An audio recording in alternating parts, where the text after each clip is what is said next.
The Amish School Teacher, copyright 2018 by Samantha Price. Chapter 1. During the Sunday meeting, William Bronstein sat one row in front of Deborah Morris.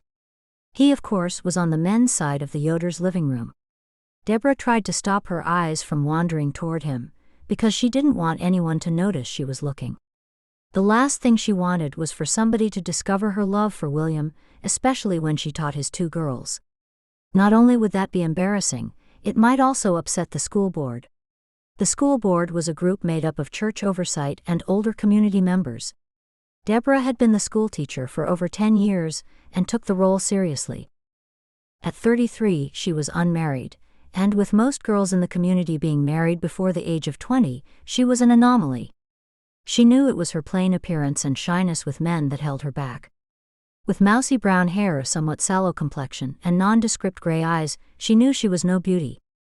And the chances of finding a husband lessened with every passing day. Still, she had hopes that the widower William Bronstein would notice her one day. Sure, they talked, but only as teacher to parent, and she was working on that escalating to friendship. After becoming friends, he might fall in love with her. Deborah remembered William's late wife quite well. She could scarcely think of William without the image of the pretty woman whose spirals of golden hair always escaped from the confines of the cap framing her perfect oval face. Nita's skin had been flawless and her eyes the bluest of blues. With that image, one that Deborah could not shake, it was hard to continue her hopes of one day becoming his wife. Praying was what she did to keep her flame of hope ignited. William's daughters had to be a constant reminder to him of his dear wife, especially since they looked so much like their mother. "What's wrong?" May whispered. She smiled at May, realizing she'd been looking in William's direction for far too long. "Nothing at all. I'm just a little tired." Her head turned to the front of the room, where Bishop Elmer was delivering the word. He disliked it when people whispered instead of listening, and he often stopped talking and waited until those whispering amongst themselves stopped. Of course, that was most embarrassing for the people involved, and she didn't want that happening to her since she had a certain reputation to uphold. Being the school teacher, people expected her to behave in a certain manner. Perfectly. Even though she fixed her eyes on Bishop Elmer, out of the corner of her eye she still managed to watch William. As usual, at the Amish church meetings held in the members' homes, men sat on one side and the women on the other. Even the children were separated, boys from girls. Sons would sit with their fathers, daughters with their mothers. Sometimes children sat with other relatives or close family friends. Today, William's daughters sat with his sisters, Elizabeth and Nancy, in the very front row. Elizabeth was visiting from Walnut Creek now that her husband was better, and nearing the end of his recovery from a sudden stroke. It was because of Elizabeth's visit that Deborah hadn't seen William in days. Elizabeth had taken on the task of collecting the children from school. When the meeting was over, May and Deborah slid along to the end of the bench while Abigail, who had been sitting on the other side of May, was busy talking to someone else. May touched Deborah's arm lightly. "Are you sure you're all right?" "Yeah. Why do you keep asking? You seem a little distracted and not yourself." Deborah smiled at her young friend. They'd become close since May had started helping at the school. Now, Deborah didn't know how long May would continue in that role since she was marrying Jeff in a week and a half. "I'm fine. You should stop thinking about me and start concentrating on your wedding." May giggled. "I'm excited. And April is coming back. There's enough time before she has the baby. Did I tell you that?" "Only about 50 times last week, and this makes 51. As they walked out of the house laughing together, May said, "I wonder what it's like to be pregnant. I mean, be carrying a child, not the birth part." She shrugged. "Having something growing inside you must feel very strange." That was something Deborah hoped to learn firsthand one day. "What does April say about it?" "Not much. She said in her letters, it's a bit strange. When she gets back here, she'll be so much bigger. It'll be strange to see her like that. She was always so skinny." "I guess so." While May had been talking, Deborah's eyes had wandered again to William. He was talking to his sisters as he walked out of the house, and his girls were with them. She pulled her attention away from William to share in the excitement of May's upcoming wedding. Are the wedding dresses finished yet? Yeah, they were finished on Friday. The last stitch was sewn. I told you that on Friday. Oh, I'm sorry, May. I suppose I am distracted lately. What's going on? I'm sure something is. You can tell me. It's nothing much. May raised her eyebrows. I'm not so sure about that. Anyway, I've decided to have dinner on Wednesday night for all my friends. Will you be able to make it? What is it? It's a kind of pre-wedding dinner. Only girls are invited. Deborah smiled. That sounds like fun. When did you decide this? Just then. May giggled. I've been thinking about whether to have one or not, and just then I decided it'd be a good idea. I think you need cheering up. Ah, you're doing this for me? For both of us. It's my wedding, and I'll only get married once, so I can do anything I like. I suppose you're right. They walked to the food table together. There was always a meal served after the Sunday meetings. As Deborah took a plate to help herself, William's girls ran up to her. Hello, Miss Deborah. Hello, girls. How are you enjoying your aunt's visit? Very much. Dad even lets us stay up longer at night, Grace said. Yeah, an extra half hour, Ivy added. Really? They both nodded enthusiastically. Then Ivy frowned. I don't know why I have to go to sleep at the same time as Grace. I'm older, so I should be able to stay up later. Don't you both share a room? The girls nodded. It makes sense you go to bed at the same time if you're sharing the same room, don't you think? Ivy's eyes opened wide. Do you mean if I had my own room, I would be able to stay up later? Deborah giggled, realizing she was digging herself a hole, and William might not be too happy with her. I don't know, Ivy. That would be up to your father. Ivy didn't even say goodbye as she raced away, followed closely by Grace. Deborah glanced over and saw them heading to their father. May had heard the whole thing and laughed. See what you've done? Deborah giggled. Oh no. I hope they don't tell him I suggested it. Well, you didn't really suggest it. I know, but that's how it'll sound. Deborah, this is something I haven't asked you, but... Deborah frowned at her. This seems serious. Are you leaving me and the school? It had taken Deborah and the school board a long time to find someone who wanted to help out for a few hours a week, and May was good at what she did. Deborah didn't want to lose her. May shook her head. No, that's just it. I was going to ask you if I could stay on. Deborah put her hand to her head. Of course I want you to stay. You gave me a fright. I thought you were going to say you wanted to leave. No. I never want to leave. I'm enjoying the children so much. Maybe one day there'll be so many children in the community that they'll need 2 teachers. Deborah nodded, trying to be encouraging, but she knew it would be a long time before that happened. Maybe. I hope so. Although, the board seems set on unmarried women as the teachers. I'm glad they haven't said anything about you still helping me after your wedding. Who are you going to sit with? May asked Deborah. Deborah knew May wanted to sit with Jeff. You go, I'll find someone to sit with. Are you sure? Of course. Just as she sat down, William walked over to her and sat down in front of her. She looked up at him, wondering why he was by himself and had no food. He spoke first. Ivy tells me you suggested she have her own room. Deborah put a hand over her mouth and giggled. I'm sorry. I didn't handle that one very well. He shook his head, and by his deadpan expression she could see he wasn't happy. She told him what she said to his daughter and then added, she's a bright girl and came up with the idea that in separate rooms she might be allowed to stay up later.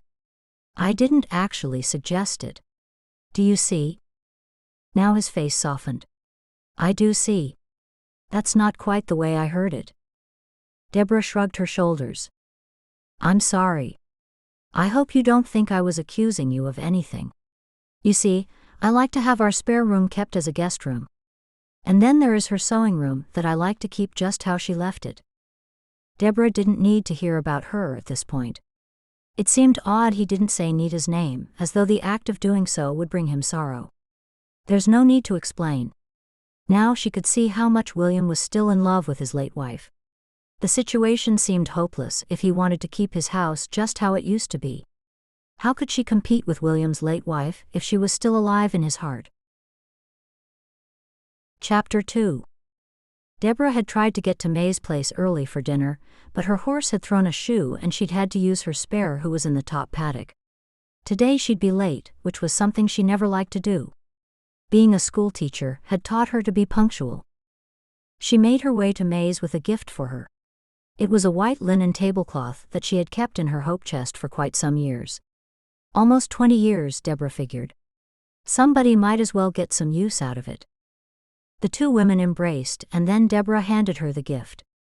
May's face lit up as she took it from her. "You shouldn't have done this. I didn't even think to say no gifts."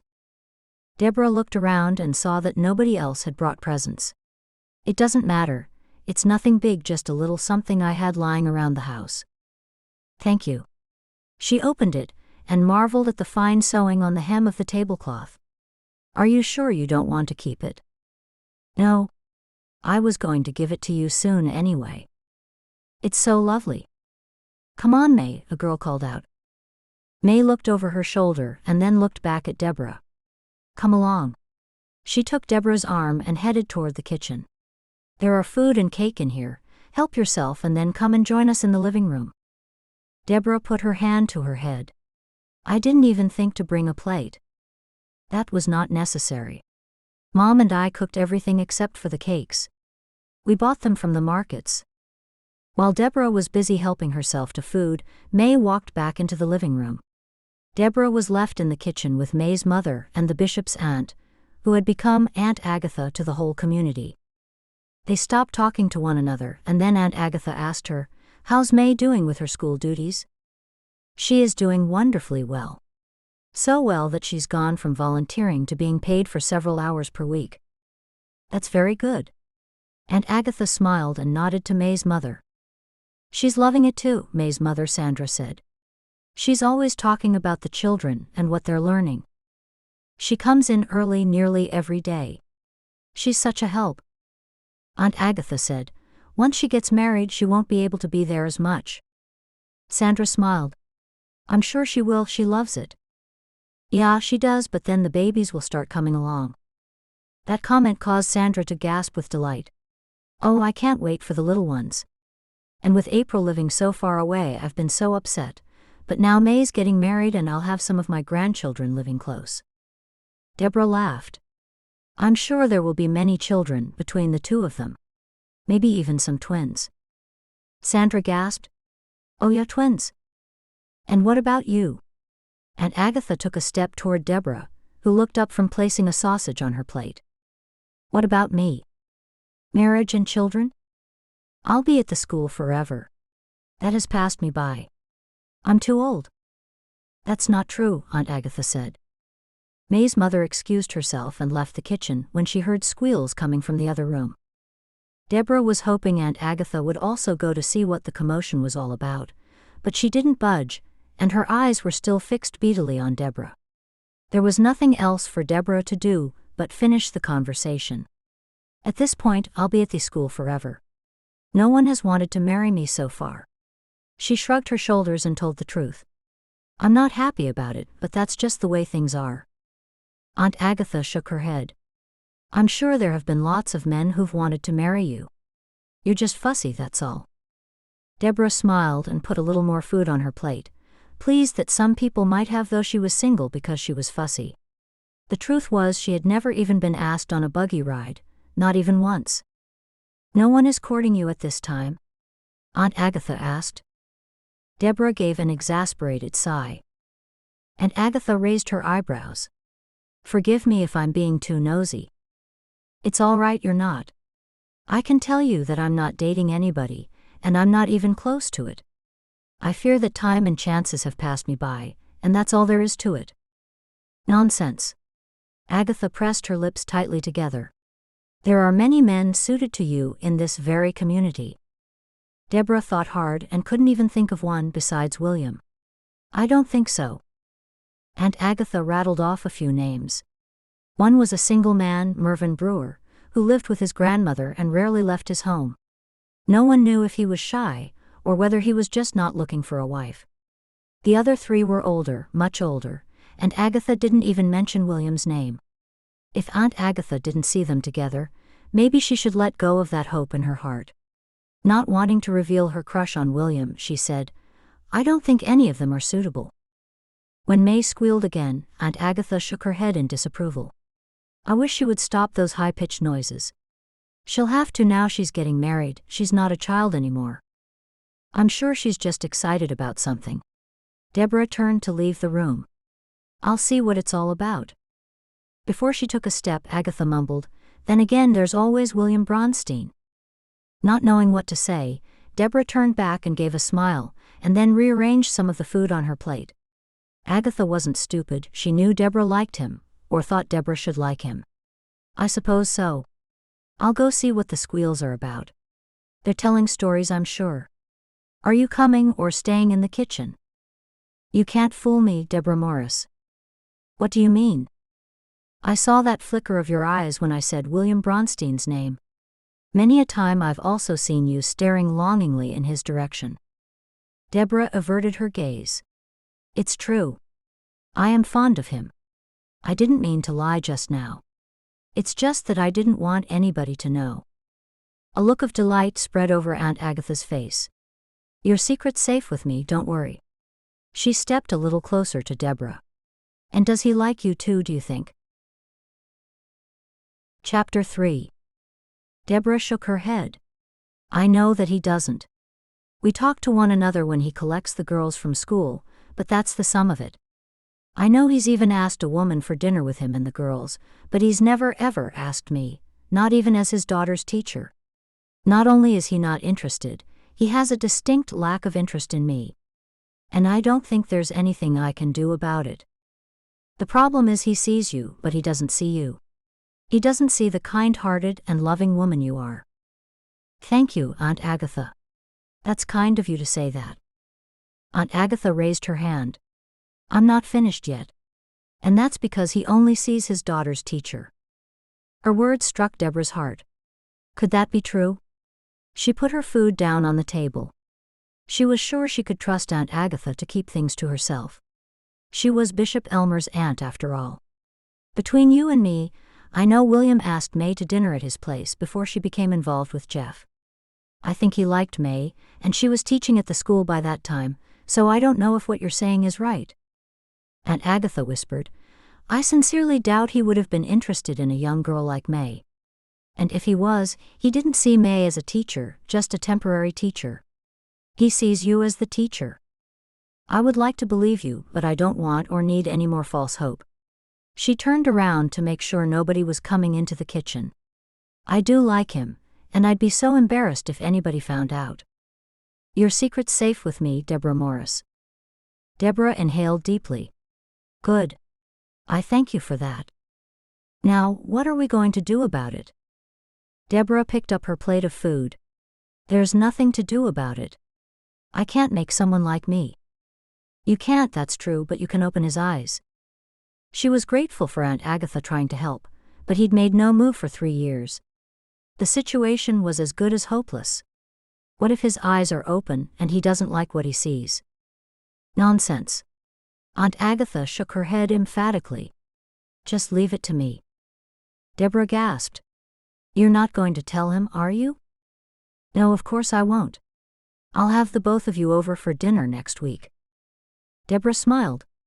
A dinner with him would be good. It would be a chance to spend more time with him. "Okay, thank you. And I want you to look as pretty as you can." There it was again, the heart of the problem. The real issue was her looks, and even Aunt Agatha knew it. "I don't have much to work with." "Perhaps?" Aunt Agatha looked her up and down. "Perhaps a new dress?" Deborah had been saving money to upgrade her buggy, and she hadn't spent money on her clothing in quite some time.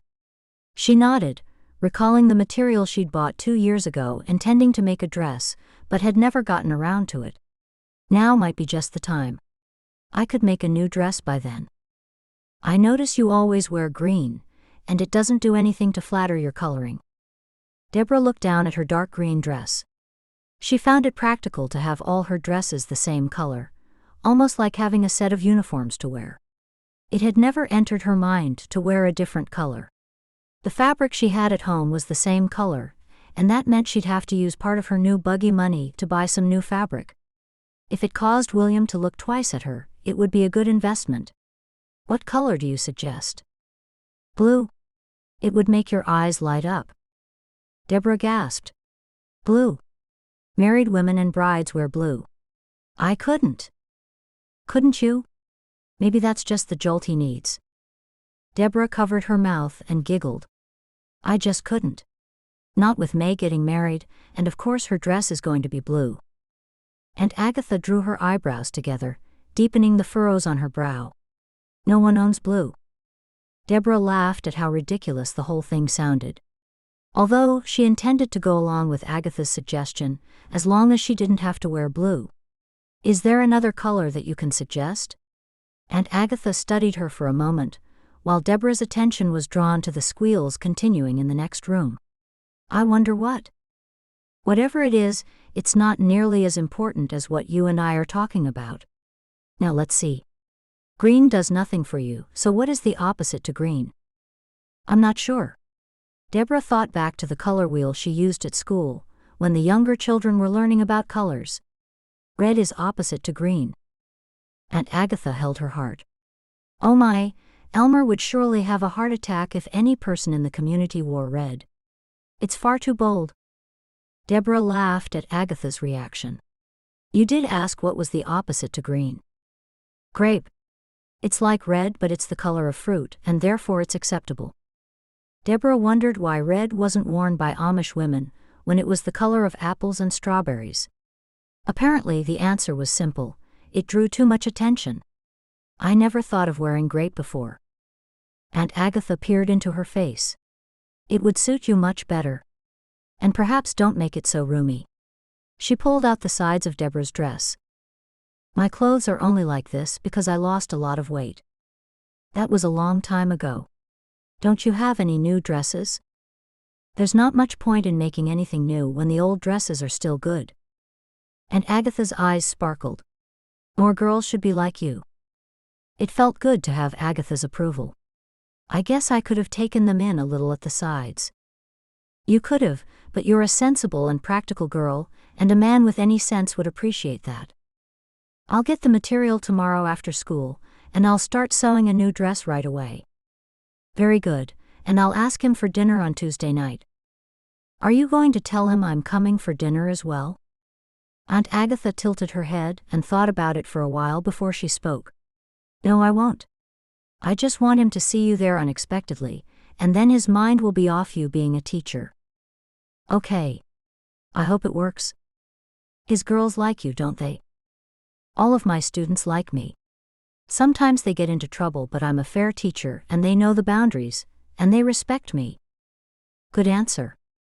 Deborah smiled once again at the older lady's approval. Let's go and see what all this squealing's about, shall we? Yeah, let's. Deborah popped a morsel of food into her mouth, feeling much more hopeful about William than she'd been for years. The screaming, they soon found out, was due to May dashing about while two of her young friends tried to force her to eat celery.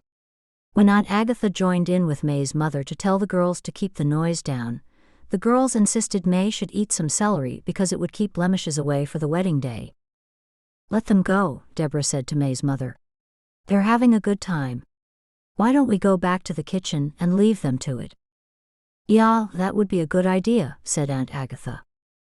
Deborah joined the two older ladies as they sat down in the kitchen with the door closed, blocking out the noise. Some time later, everyone migrated into the kitchen. It wasn't long before their attention turned to Deborah, as each one suggested which bachelor or widower she should marry. Chapter 4. In 2 evenings, Deborah had managed to complete her new grape-colored dress. Deborah tried on her newly sewn dress once again. It had been some time since she'd worn a dress that fitted properly.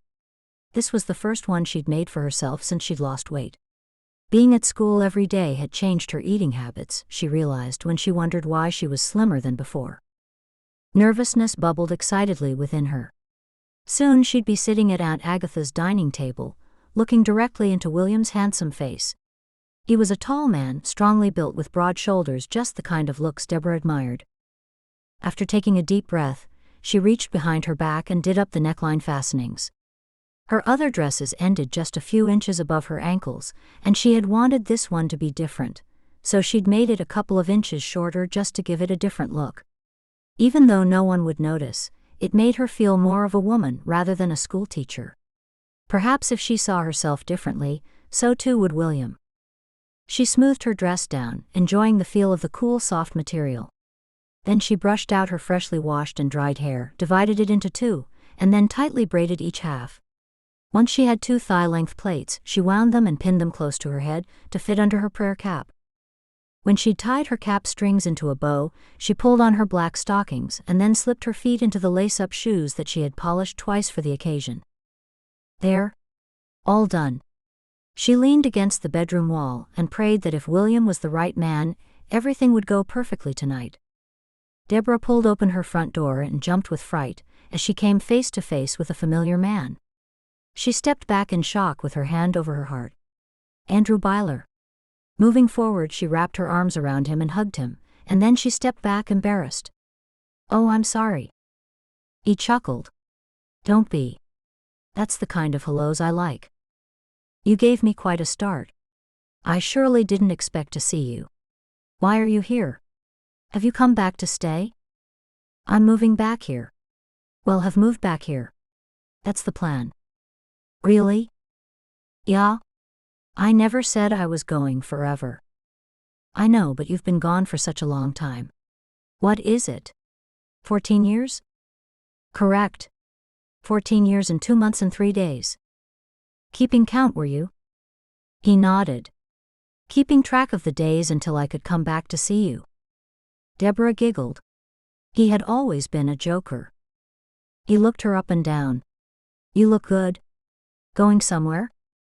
"I'm going to Aunt Agatha's." His face lit up. "She's a marvelous cook. She's having people over for dinner, is she?" The last thing she wanted was for anyone else to join them. "No, just me. As far as I know."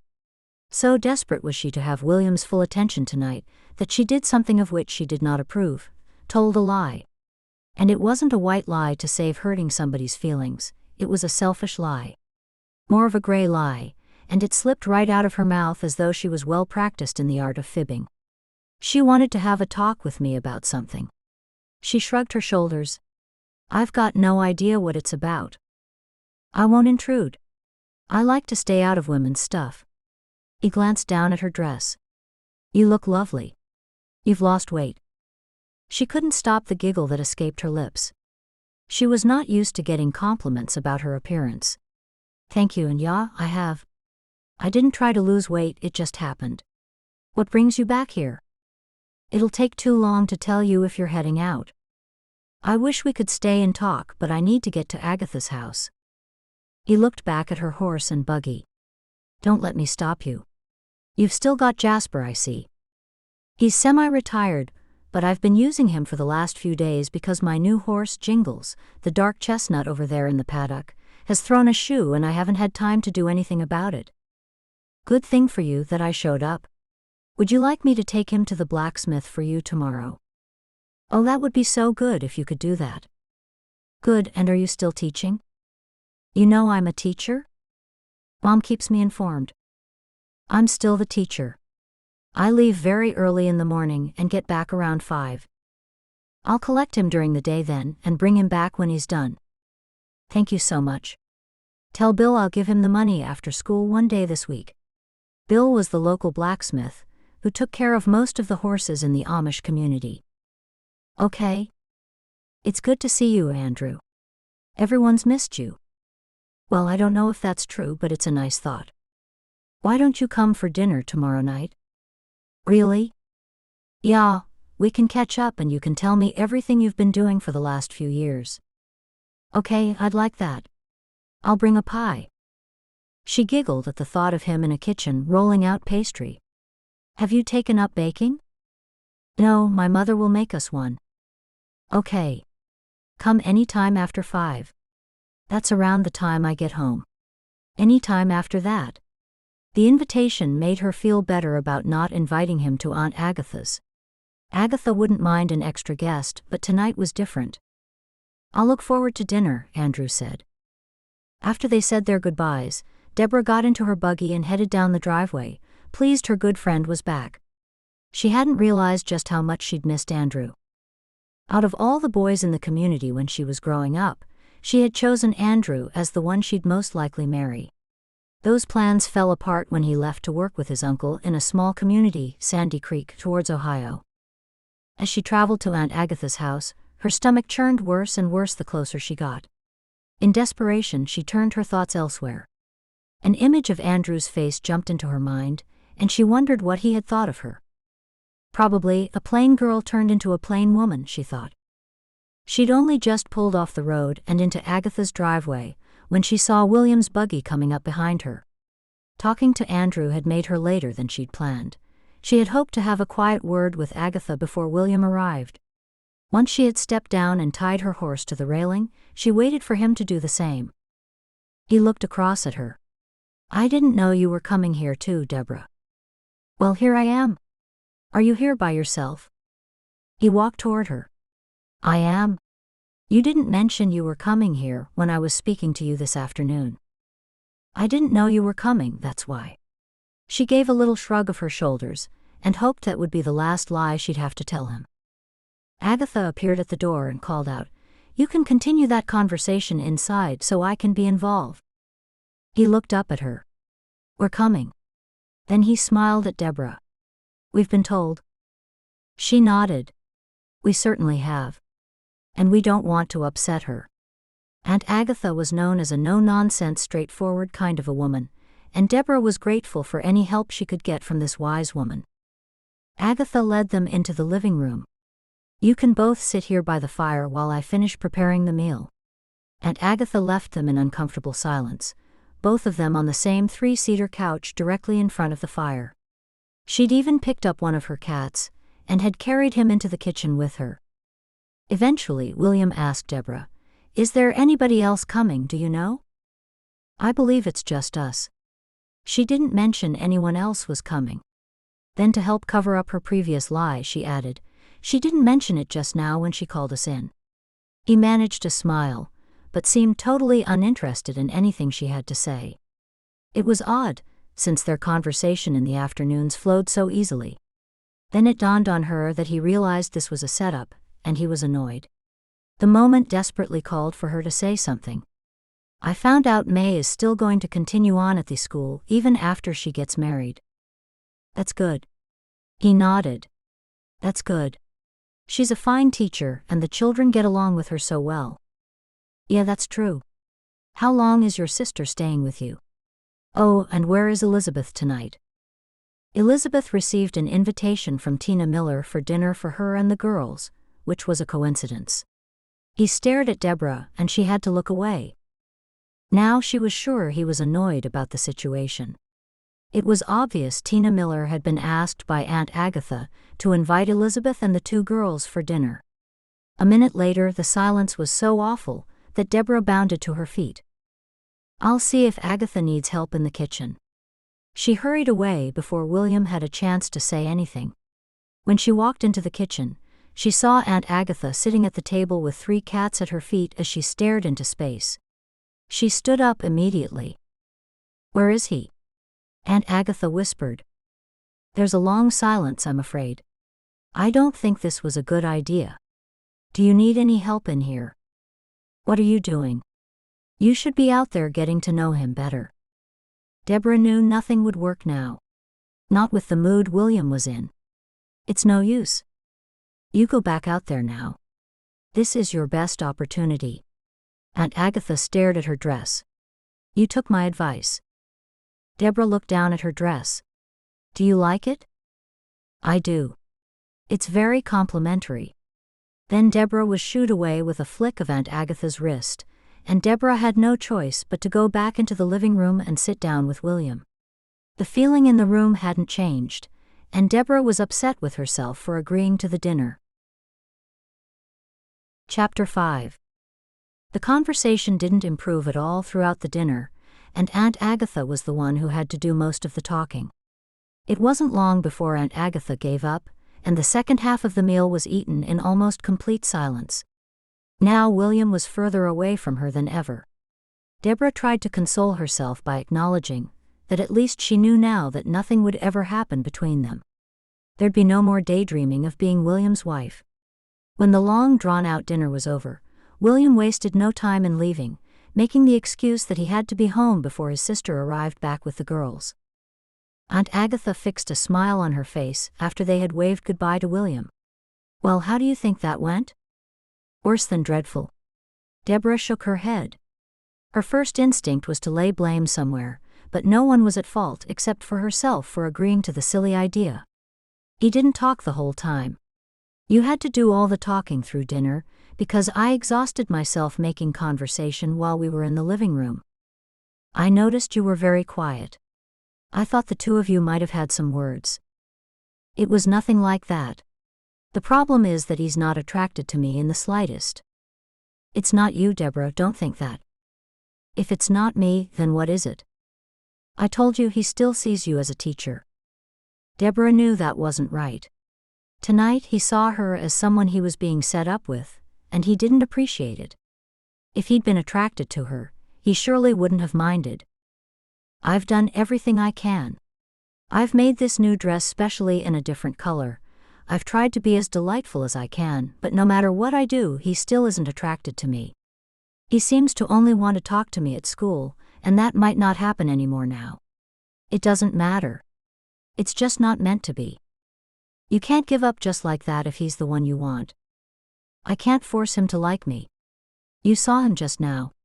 He did not have the attitude of a man who was interested in me." Deborah held back her tears. If Aunt Agatha hadn't been there, she would have howled in disappointment. She'd save up her tears for home. "I'm sure things will work out." Deborah couldn't work out what Aunt Agatha meant. "I don't see it." Aunt Agatha closed the door, and Deborah followed her back to the kitchen. "Maybe he's just not ready to get married to anyone." Deborah picked up a handful of dishes and carried them to the sink. "I know that's not true because he's shown interest in other women, he's just not interested in me. And there's nothing I can do about that." She wondered when it would be polite to leave. Since William left as soon as the dessert was eaten, Deborah didn't feel as though she should leave just yet, and then there were all the dishes. "I think the two of you would be good together." It seemed Agatha wasn't ready to give up, but Deborah certainly was. "Let's get these dishes done, shall we?" Deborah smiled, still trying not to cry as she placed the dishes on the right side of the sink. Aunt Agatha filled the sink with water. "I can see the two of you together in my head. I have a mental picture of it, and I know it can happen. What he needs is some healthy competition to win your heart." Deborah stopped walking and turned to face Agatha. "That's just it, Aunt Agatha, no other man is interested in me. Otherwise, I would be married by now. I appreciate everything you've done to help me, I really do." She faced the table again and gathered more dishes. "I don't think you should give up, that's all I'm saying. Thank you for believing in me." "Oh, Deborah, sometimes men can't see what's in front of their faces. They don't know what's good for them." Aunt Agatha pointed a finger at her. "But if he were to see someone else was interested?" Deborah nodded her head to the water. "The sink's full." Agatha turned off the tap. As far as Deborah was concerned, there was no point talking about men any further. At least she could satisfy herself with the fact that she had done everything possible. It would be embarrassing now to see him at school, and their after-school talks might now be a thing of the past. "Nonsense. You won't do the dishes, Deborah. I'll just soak them and leave them till morning." "Of course I will. I can't leave you with all this." Deborah put her hands on her hips as she looked at all the saucepans lined up on the countertop. "I don't mind if you want to go home now." "No, I won't." "You may not mind, but I do. Now off you go. I know you're upset and don't want to hang around talking to an old lady like me." "Wait a minute. You told us during dinner that Andrew's home, is that right?" "Yeah." She had mentioned that briefly at the beginning of dinner, for lack of anything else to talk about. "Perfect. He's a good friend of yours. He has always been a close friend, and I missed him dreadfully when he left so many years ago. And do you have any romantic interest in him at all? Not in the slightest. She stared at Aunt Agatha, wondering what she was thinking. And is he courting anybody? Deborah shook her head. Then Andrew is the perfect man. She frowned at Aunt Agatha. What do you mean? He's the perfect man to help you make William jealous. Deborah screwed up her face. Agatha stepped closer to her. Would he do you a favor? He would, but I couldn't ask him to be deceptive. You could just tell him you're interested in William, but he doesn't pay you any mind, and you need a favor. Just seeing the two of you together could possibly spark some interest in William. Quickly, Deborah thought it through. But if William and I eventually do become a couple, I'll have to tell him about the deception. Certainly not. You and Andrew are just friends, aren't you? You can't help it if William Bronstein gets the wrong impression. She stared at Aunt Agatha, and Aunt Agatha gave her a wink. You know what I mean? Agatha asked her. Oh dear. I don't think I could do something like that, and I couldn't ask Andrew. Life is full of challenges, and an interesting life is full of doing things you've never done before. It can't be easy being a teacher, and you managed to do it. And it can't have been easy for you when your parents died, but you got through it. The thing is, Deborah, I'd like nothing more than to see you happily married to the man of your choice. What do you say? She was pleased Agatha was taking such an interest in her life and her well-being. It's something to think about, I guess. Good you do that. You think about it, and see what you feel you should do. Whatever happens, I really appreciate tonight. It was a really kind thing for you to do for me. It seems God had a different plan, or a different timing than ours tonight. The two of you didn't make a connection tonight, but only God knows what the future holds.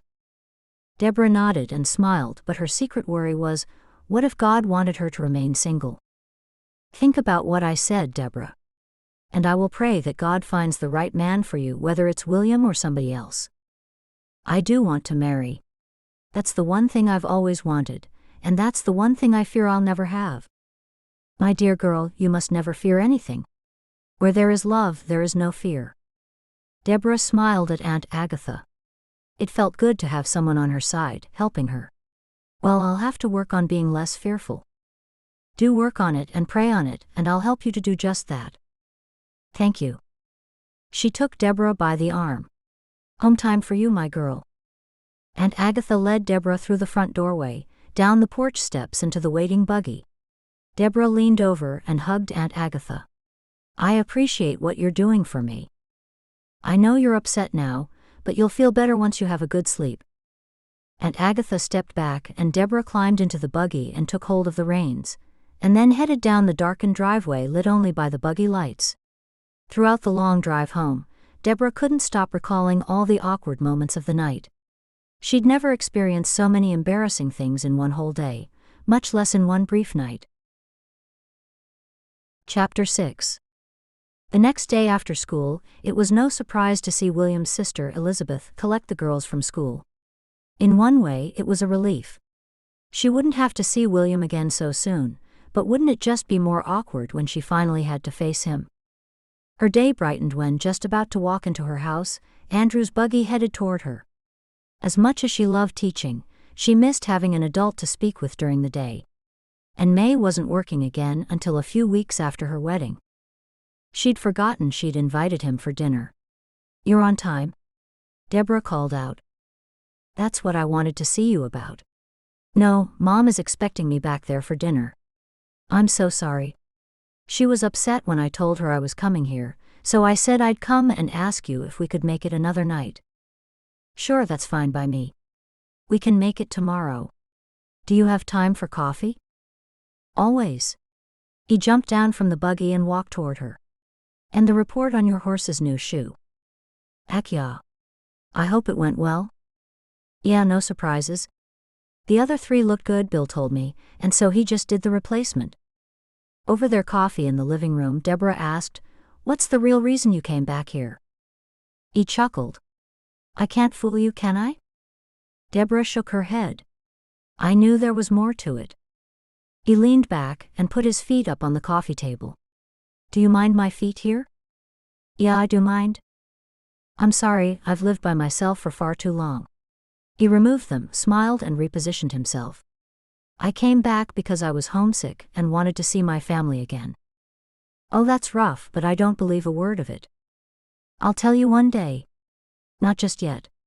He stared at Deborah and then asked, How come you never married? I thought you would have by now. I thought I'd come back and find you married, with half a dozen children running around screaming. First off, no children of mine would run around screaming. He laughed. All right, I'll leave off the screaming part, but why haven't you married? She looked back into his dark hazel eyes. It's not as though I'm against the idea. I know what you're going to say. The right person hasn't come along, blah blah. Deborah nodded. Something like that. She couldn't tell him the right person had come along, but he wasn't interested. Maybe we should agree to marry each other, if we both haven't married by 40. Done? She giggled. That's my first proposal. Andrew leaned forward. Hopefully not your last. She remembered what Aunt Agatha said, and didn't see the harm in letting him know she liked William, because he might be able to help. Well, since we're on the subject of marriage, there is somebody I like. Really? Yeah, but there's no point because he pays me no mind. Someone suggested I should enlist the help of someone like you, and get friendly with that someone and see if he gets jealous. She held her breath, hoping Andrew wouldn't think she was dreadful for suggesting such a thing. That's an old trick. He spoke in such a way that it made Deborah giggle. Then he said, What? You mean, me help you make someone jealous? What a good idea. It's likely brilliant. Would you do that for me? He laughed. I like the way you make out like it's my idea. Is that what you were planning all along? Kind of. She put her hand over her mouth and laughed. He straightened, put his coffee mug down, and narrowed his eyes. Who is this mystery man? It's William Bronstein. His face screwed up. Really? I thought he was married. He was, but his wife died a few years ago, and he has 2 darling little girls. Ah, I remember now. I'd heard about that. He rubbed his forehead. I feel dreadful for forgetting. They were so much older than we were. The age difference doesn't matter so much now that we're older, but back then it was a lot. Andrew nodded. I'll do what you want. Just tell me what you need. I put myself in your hands. You do the planning, and I'll do whatever you want me to do. This was the best result she could have hoped for. You mean it? Of course. That's what friends are for, to do awkward things for one another. She shrugged. I never thought of it like that, but if you say so. I'm new to this, so I'm not sure where to start. We'll have to come up with a plan. Sounds good. Chapter 7. The next day, Deborah drove to work in her buggy, confident and pleased to have Andrew on her side. As usual, after school the girls waited with her for their father, who was always running several minutes late. Deborah's heart beat faster when she saw William in the buggy rather than Elizabeth. She walked with the girls to his buggy. When William was out of the buggy and on the grass, the girls ran the last few steps to him. He put an arm around each girl and then looked up at Deborah, smiling. It was a pleasant if not unexpected sight to see. I'm sorry about that dinner the other night, William. It was rather odd. He chuckled. I know you felt just as uncomfortable as I did. Yeah, I did? I had no idea she was going to do that. Deborah pressed her lips together. All I knew was she was having me to dinner, and I didn't know who else was coming. Don't concern yourself. She must have got a funny idea in her head about us. Deborah shrugged. Possibly. He looked down at his girls. Did you two have a good day today? At once both girls started talking, causing him to lift his hands. One at a time. What have I told you? Me first, Ivy said. I'm the oldest. How about this? You can tell me what you did when we get into the buggy. I think I should speak to Miss Deborah. You can both sit in the buggy and wait. The girls nodded. Most of the buggies were leaving, and a new one pulled up behind William's. Both Deborah and William looked over to see who it was. "Is that Andrew who used to be?" William asked. "Yeah, it's Andrew Byler. He's back." "What's he doing here? I haven't seen him since he left years ago." She gave a girlish giggle. "He's here to see me." William's eyes opened wide and he looked back at Andrew. "I see. Excuse me, I should speak with him." "I'll see you tomorrow, girls," Deborah called out. "Bye, Miss Deborah," the girls chorused from the back seat of the buggy. "Bye, William." She turned and walked toward Andrew's buggy. Inside, she was glowing because of William's reaction to seeing Andrew. Was that jealousy? She climbed into Andrew's buggy. "How did that go?" Andrew asked as he glanced over at William, who was walking to his buggy. William turned back, looked at them and waved. Andrew lifted his hand to acknowledge him. "He certainly seemed surprised you were back." The corners of Andrew's lips lifted upward. "Yeah, it seems I've surprised a lot of people. I don't know why. I never announced I was going for good." "You've been gone for a long time." Andrew turned to face her squarely. "Well, what are we doing? Am I driving you home?" "No. I came here in my buggy. We can sit here talking until William drives off." "I see." Andrew raised his eyebrows. "We're having a cozy conversation, are we?" "That's right." He chuckled. "I hope you have a better plan than this." "I don't. This is the only one I have. We didn't come up with much last night, apart from us being seen together. Have you thought of anything else?" "No. I'll just take things one step at a time. Why don't you tell me why you've come back now?" His eyebrows drew together. "This is my town." She shook her head. "I know you better than that. My guess is you had a relationship that didn't work out." He rested his elbow on the window base of the buggy and placed his chin on his knuckles. "Well, you're half right. I knew it. Face me properly in case William looks back at us when he drives past." Andrew squinted and looked at William, who was turning his buggy around. "He's taking his time." He was probably making sure the girls were sitting quietly before he left. Maybe he was seeing how long we were going to be talking for. Deborah giggled. "I hope so, because that would mean our plan is working. Now tell me about you." "I might as well tell you what happened because I know you won't stop asking me." "Go on." "I was interested in a girl and we were courting for months, and just when I was about to ask her to marry me, officially I mean, she tells me she's marrying someone else." Deborah could see his eyes getting misty. "What do you think about that?" he asked. "That's terrible. How did that come about? How did she get to know this other guy?" "She grew up with him.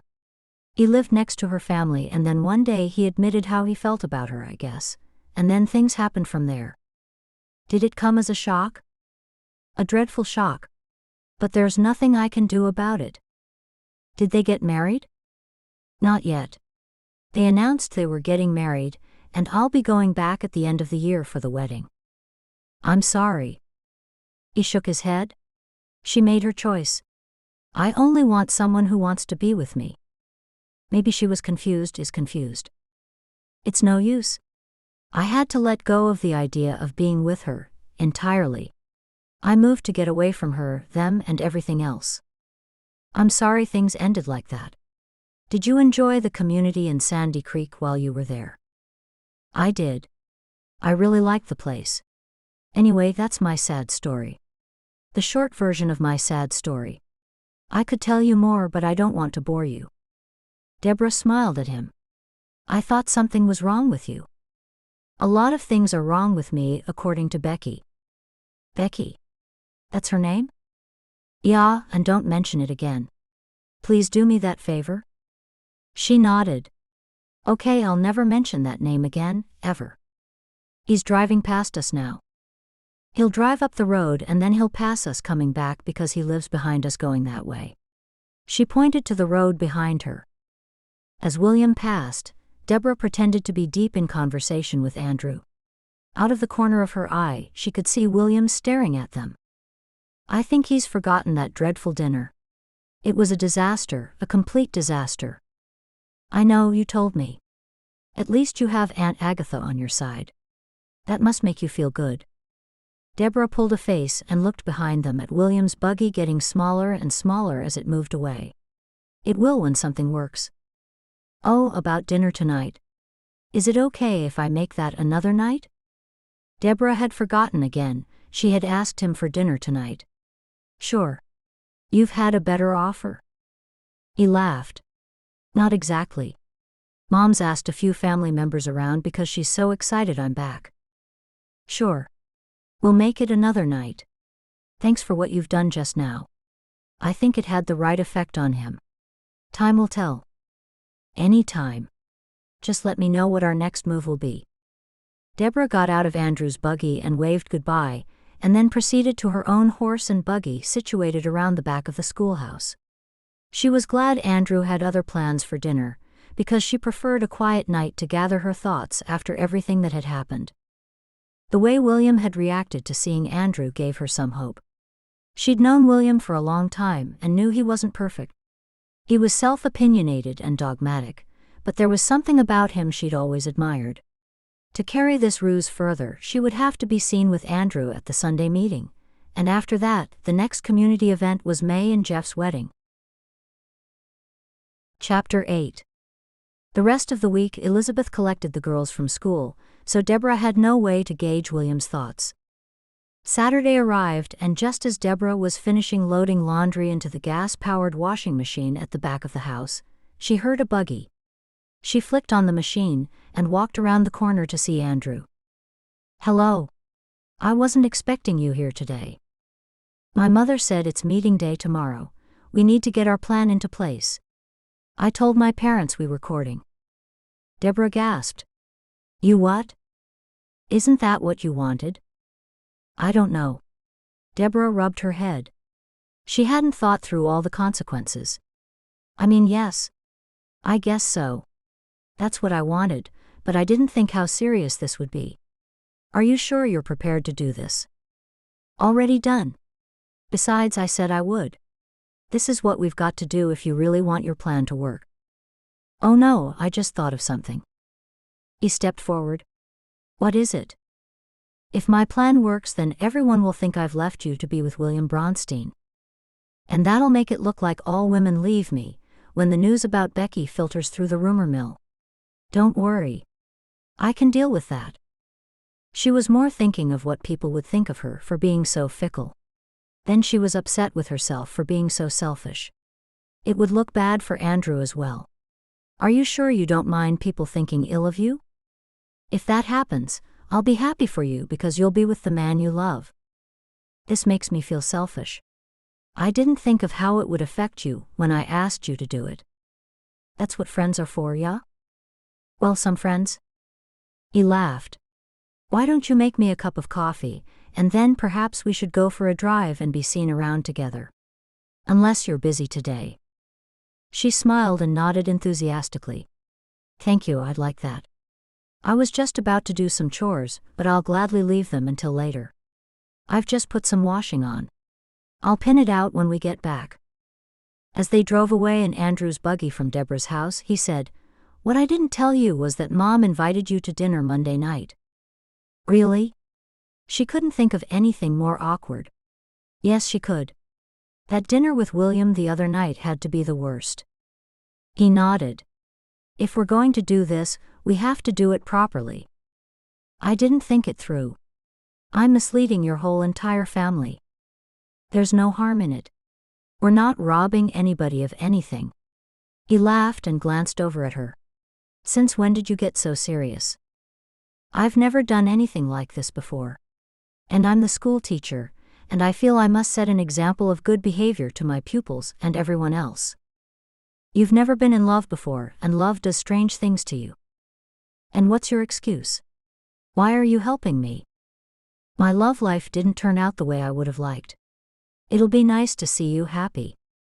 He truly was selfless. The years hadn't changed his kind heart. Thank you, Andrew. I do appreciate everything you're doing. I'm not trying to talk you out of it, believe me. Just be happy, Deborah. That's all I want. As far as everyone else is concerned, we're friends, and now we're going to let them know we're a little more than friends. It's just a little exaggeration. No big deal. But now your parents think we're courting. They're fine, I had to tell them that. At least it'll get me out of all those family dinners. Or I'll have you with me and you can be equally traumatized, he joked. She rubbed her eyes with both hands. I suppose you're right. I hope we're successful in this. We will be. Is your mother happy about us being together at least? He chuckled. She was delighted. I had to stop her making wedding plans. Deborah covered her mouth. Ack no. This is dreadful. I hope she doesn't talk about things like that on Monday. I hope she won't be too disappointed when I leave you to be with William. It'll be okay. You just concentrate on William falling in love with you. Now that he's seen you with someone else, his brain might tick over. That's what Aunt Agatha thought. She said he needs to see me as a woman, not just the person who teaches his children. You don't have to convince me of anything. She laughed. Tell me about Becky. What's she like? He moved the reins into one hand and stared at her. Didn't I just ask you never to mention her name? You did, but it might help you to talk about her. He shook his head and looked back at the road. I'm still upset about her leaving me. Every night when I went to bed, I'd imagine the rest of our lives. I'd think about our children and what they'd look like. We talked about where we'd live and everything. He sighed. Did you see it coming, her leaving you? No, I didn't. We talked a future together, and she seemed just as excited about it as I was. To this day, I don't know what went wrong, and perhaps it's better I never find out. His emotions were still obviously raw, so Deborah didn't say anything further. After a few hours of Andrew driving Deborah around the town, 6 different members of their community had seen them, and Andrew considered that was a day well spent. Deborah had completely forgotten about her washing, and the best drying hours of the day were already gone.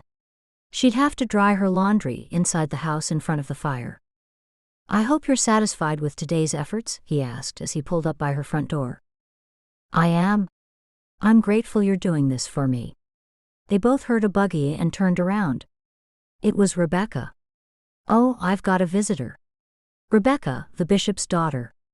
Do you remember her? Yeah. She was just a kid when I left.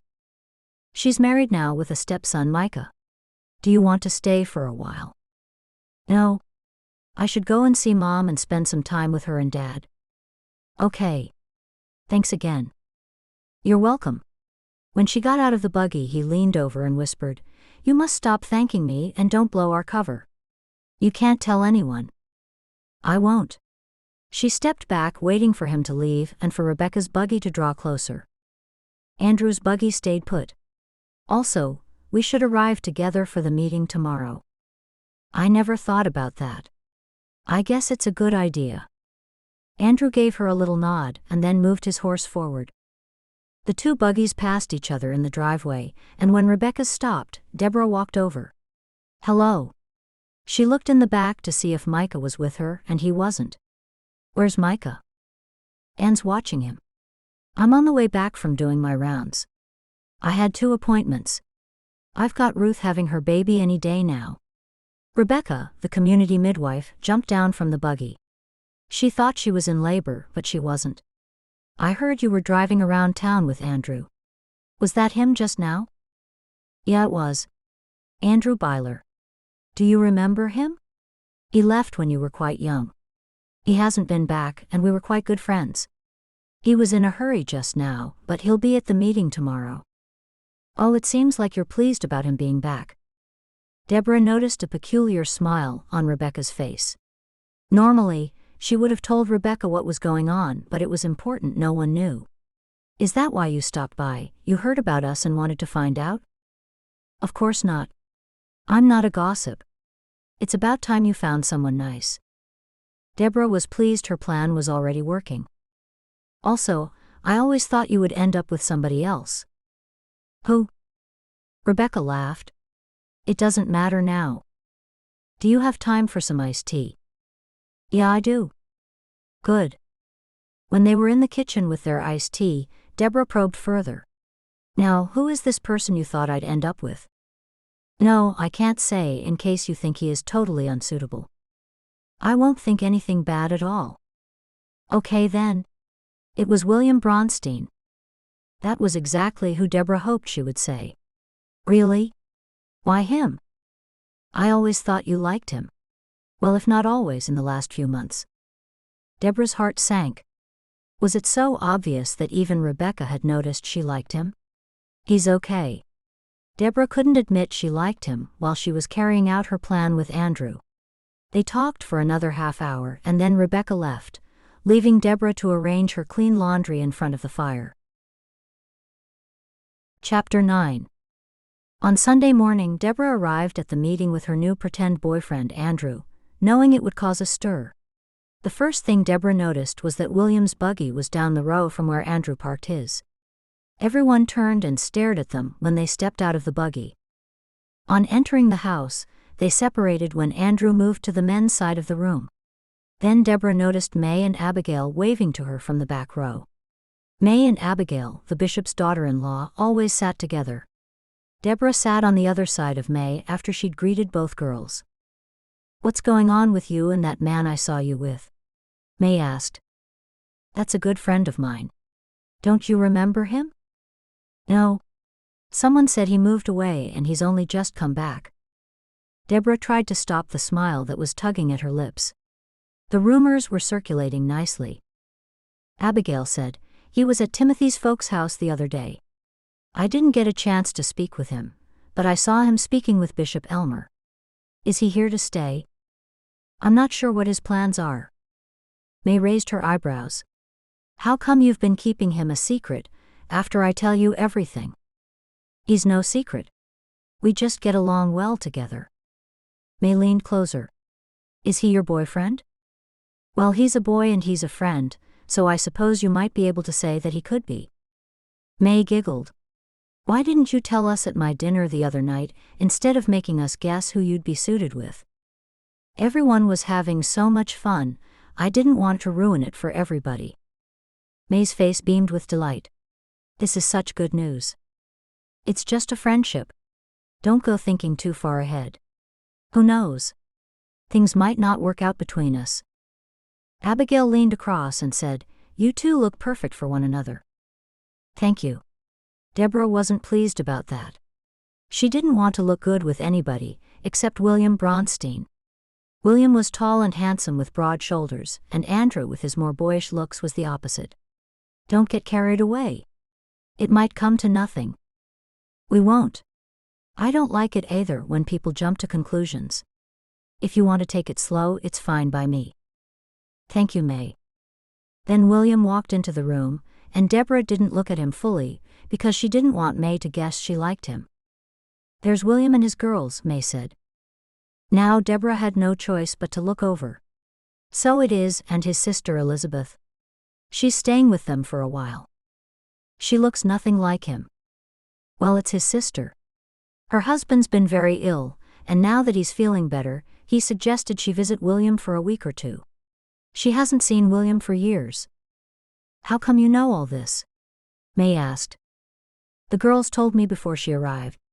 Well, they didn't tell just me, they said it in their news time. I think it was the day after you stopped coming to school. In what? Abigail asked. They went on to explain the news time to Abigail. The children in the school had news time every morning after they came in from their playtime break. They stood in front of the class to tell a piece of news. And Ivy's news was all about Aunt Elizabeth. May sighed.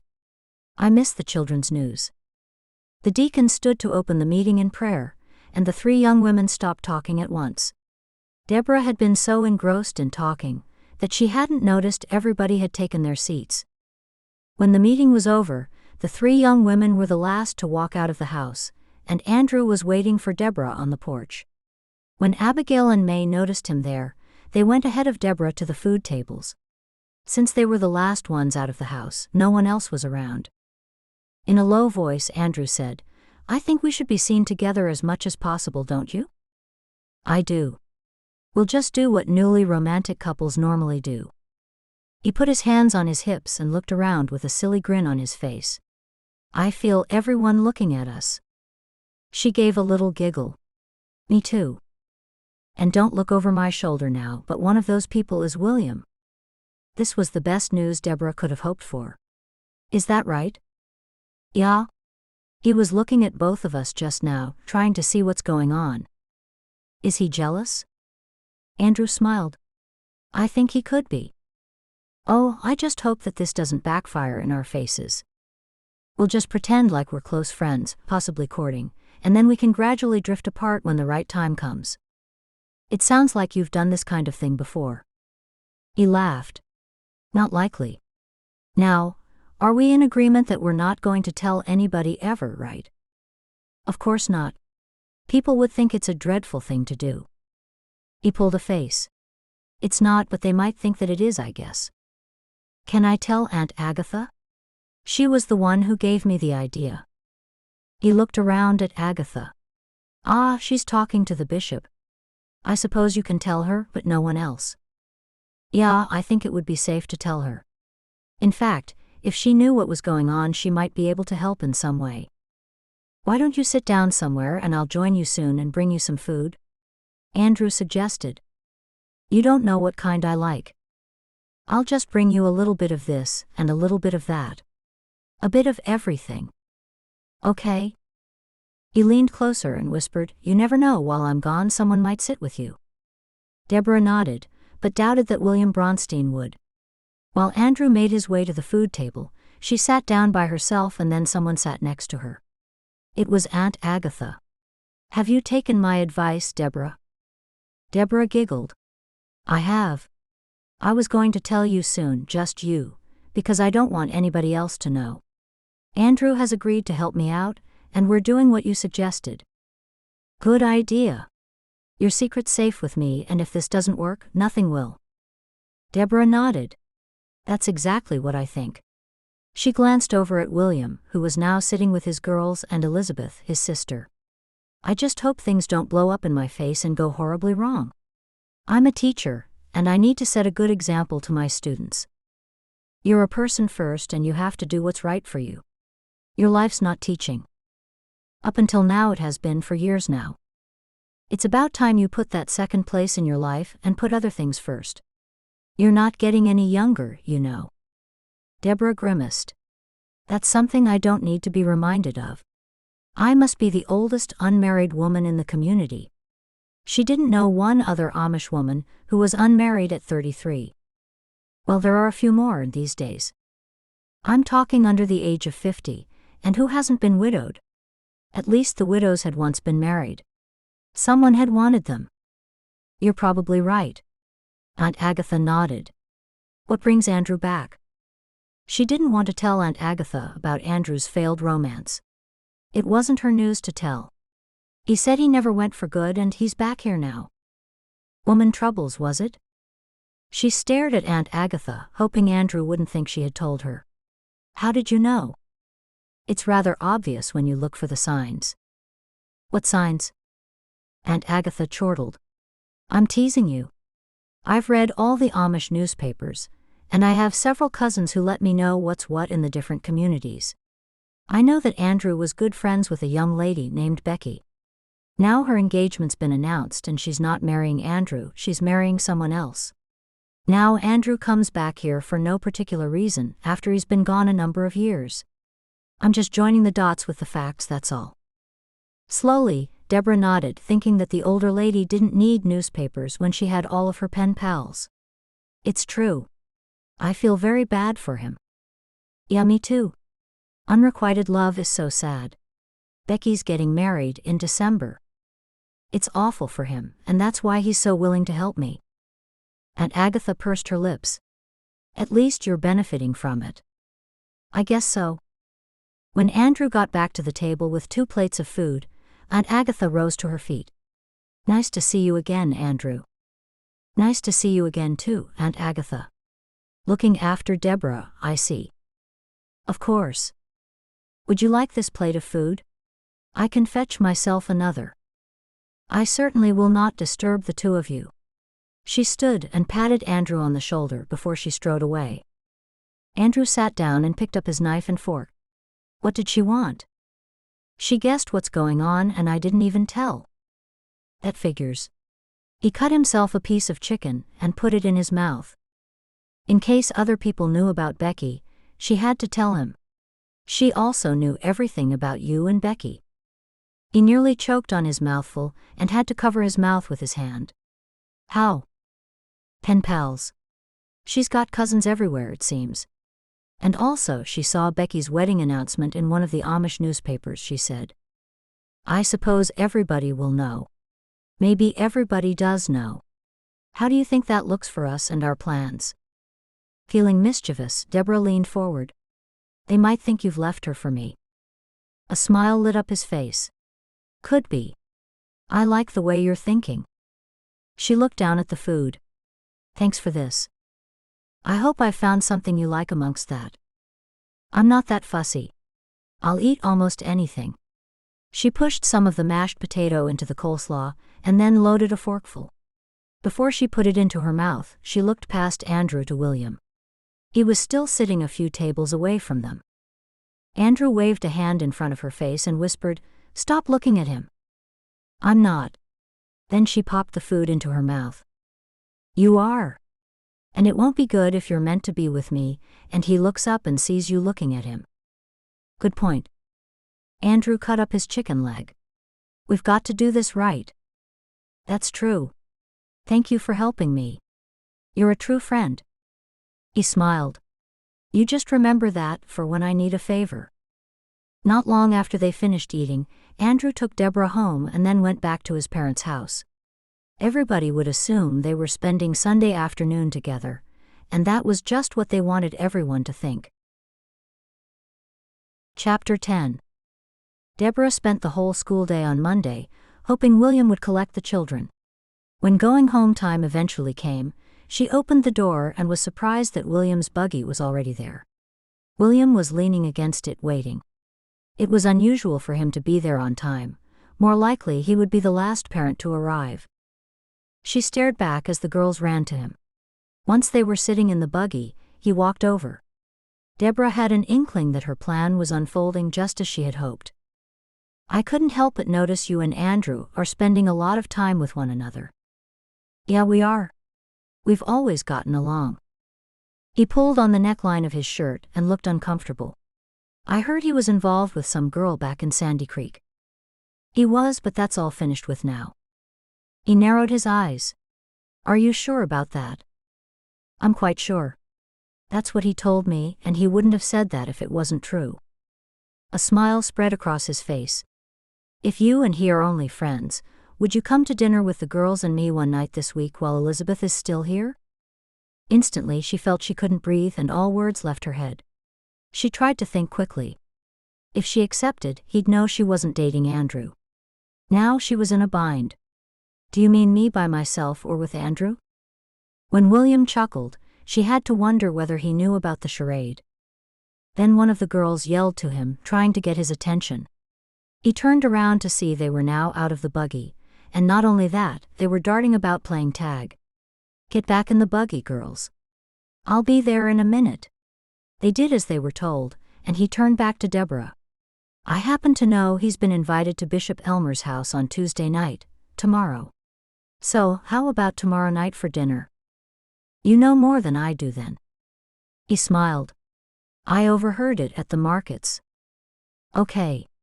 I'd love to come for dinner and get to know your sister better. I've not really had a chance to talk with her. And I hope we'll all get to know you better too. She smiled, quite sure he knew nothing of the plan. I'm sure there's not much to know. It seemed everything was working the way he was smiling at her, like he'd never done before.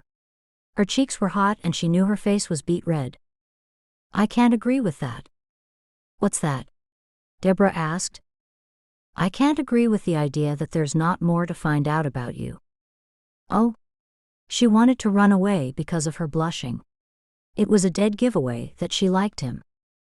As long as you agree to come to dinner, that's all I can hope for today. She nodded. I'll look forward to it. Me too. He turned to leave and turned back slightly. Shall we make it at 6 o'clock at my place tomorrow? That sounds good, I'll be there at 6. He faced her more fully. No, I'll collect you from your house at 6. Shaking her head, she said, there's no need to go to all that trouble. I'm adamant about it. I can't have you traveling alone in the streets at night. She tilted her head. I do it all the time. Not when you're coming to see me, you don't, or you won't, I should say. If you insist. I do. He walked away, and then climbed up into his buggy. The girls waved to her. Bye, girls. Bye, Miss Deborah. As always, Deborah waited until all the school children had been collected before she walked back into the schoolhouse.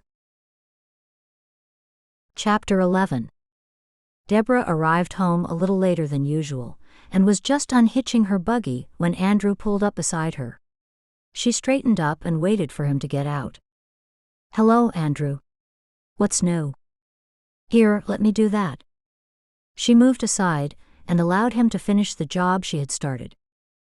Mom said she was sorry, but she's developed a bad headache and is postponing dinner for another time.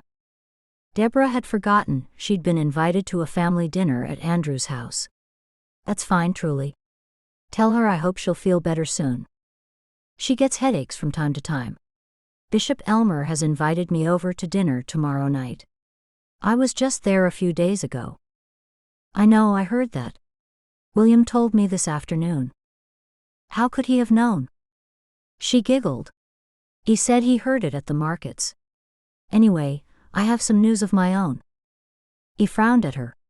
You've been invited too? No, better than that.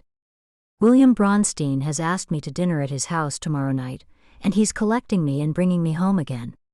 Do you know how good that is? I'm so happy for you. This is what I've wanted for years. It didn't take long for our plan to work. He said he heard you're going to Bishop Elmer's place for dinner, and I think that's why he invited me the same night or something. She shrugged. At first, I didn't know if I should refuse to go and have him think that it was because of you. No, you did the right thing. No need to make things too complicated. Things turned out good for you, but not so good for me. I think there's some ulterior motive for the bishop asking me over there again. After dinner, he'll probably try to counsel me, because he thinks I'm the guy who's gone from one relationship to the other. You know what the oversight is like about such things. If that's so, he's just worried about you, that's all. Andrew sighed. It sounds like you believe we're in a relationship. No. The idea made her laugh. You're a wonderful friend, though. I don't think the bishop's worried about me at all. He might be worried about you getting involved with a character like me. Don't be silly, there's nothing wrong with you. I think you're looking on the downside of things. He started giving her horse a rub-down. I might have time for a quick coffee. How about you make me one while I do this? That sounds like a fair exchange. I'll see you in the kitchen, and the horse just goes through that gate there. He nodded. Gotcha. She walked into the kitchen, feeling pleased with the amount of male attention she was getting lately. After she took off her black coat and traveling bonnet, she headed to the kitchen with them under her arm to place them on the hook by the back door. Already, she was a bundle of nerves about the dinner tomorrow night. She wiped her hands on a nearby hand towel before she looked out the window at Andrew. God had sent him along at the very right time. She hoped things would work out well for him too, and in time he would find somebody that he liked as much as Becky. When Andrew came into the kitchen, she was just placing 2 mugs of coffee onto the table. Good timing. She pulled out a chair and sat down. Where can I wash? He held his hands in the air. Just through there. She pointed to the laundry room just off from the kitchen. When he came back, he sat opposite and picked up his coffee mug. You must be very excited about tomorrow night. I will be when I get over the shock. I still can't believe it. And he's going to collect me and bring me back too. He smiled at her and then wrapped both his hands around the coffee mug. Thanks for this. You're welcome. That's the least I could do when you've done so much to help me. Andrew rolled his eyes. Just think of me tomorrow night at Bishop Elmer's house. I hope his talk with me isn't going to be too stern. Just tell him we're only friends because that's the truth of it.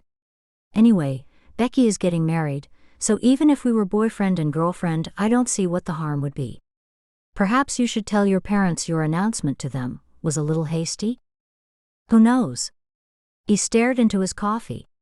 When he took a sip, he placed it back down on the table and looked up at her. What is this? Coffee. I'm not so sure about that. It's just a blend I get from the markets. Don't you like it? She knew he didn't approve. It had been the cheapest coffee she could find. He raised his eyebrows and took another sip. I'm not sure what I think of it. When he pulled another face, she giggled. You don't have to be polite. It's just coffee. I won't be upset if you don't like it. I just won't offer you another mug. I'll bring you some of my favorite coffee for you to try. I brought some with me. I'm not sure if you can get it around here. You brought coffee all the way from Sandy Creek? He nodded. I did. Is that strange? No, not at all. Not if you really like that coffee. I do. I drink some in the morning first thing, and then I don't drink it again all day unless I have a small cup after dinner. Or if I have some when I'm visiting folks. So, you pretty much have coffee whenever, all through the day. He laughed. Maybe. I'll remember that. I would very much like to try some of your special coffee. If things turn out well for you tomorrow night, we might not be spending much time together. You'll have to tell William we're just friends. That'll be the truth because we are just friends. I realize that, but I'm pretty sure William thought things might be moving in a different direction with the two of us, and that's why he made his move. Ah, and you think it's best I set his thinking right tomorrow night? It's important that you do. She looked down into her hot drink. You're right about the coffee. It sort of tastes like nothing, and when you swallow a mouthful there's no nice lingering coffee flavor. He nodded. It's pretty dreadful. I didn't want to offend you by saying so. I don't drink much coffee when I'm at home. I like to have it when I go out though. He smiled at her and then asked, Will William's sister be there tomorrow night? Yeah, she will. I don't even know her very well. It will be good to know more about her. I should have introduced you to her on Sunday. Do you know anything about her? All I know is her husband's been ill and she's been looking after him for 3 years. He needed constant care, but I heard he was doing better. I guess someone else must be looking after him now, to enable her to get away to see her brother and her nieces. I'm happy for you that everything's worked so quickly. It hasn't worked yet. It's just dinner. The rest is up to you. She sighed. I hope he likes me enough. Of course he will. Why wouldn't he? He'd be a fool if he didn't. She giggled. Thank you. When he sighed deeply, she asked, What is it? He looked across at her. We were good friends when we were younger, so why didn't things work out for us back then? She thought back in time for a moment and then stared into his hazel eyes. I guess some people are just meant to be friends and nothing more. Besides, you left for Sandy Creek when you were 19 without a second thought for me. He laughed. I did, but I don't think you were pining after me either. He pushed the coffee away from him just slightly. Do you mind if I don't drink any more of this? That bad, is it? He nodded. Can I make you a hot tea instead? No, thank you. I should get home and help Dad with the dinner anyway. He stood up. I hope your mother gets better soon. He nodded as he walked to the door. Me too. Thanks for all you've done, Andrew. He stopped still and turned back. That sounds like a goodbye. Definitely not. He smiled at her. I'll stop by Wednesday afternoon if you don't mind and find out how things went for you at the dinner. I'll look forward to it, and you can tell me about dinner with the bishop. He rubbed his chin. I hope it's not going to be too bad. Of course it won't be. He hasn't seen you for years. He probably just wants to catch up, that's all. He saw me only last week. I stopped by out of politeness to let him know that I'm back for a while.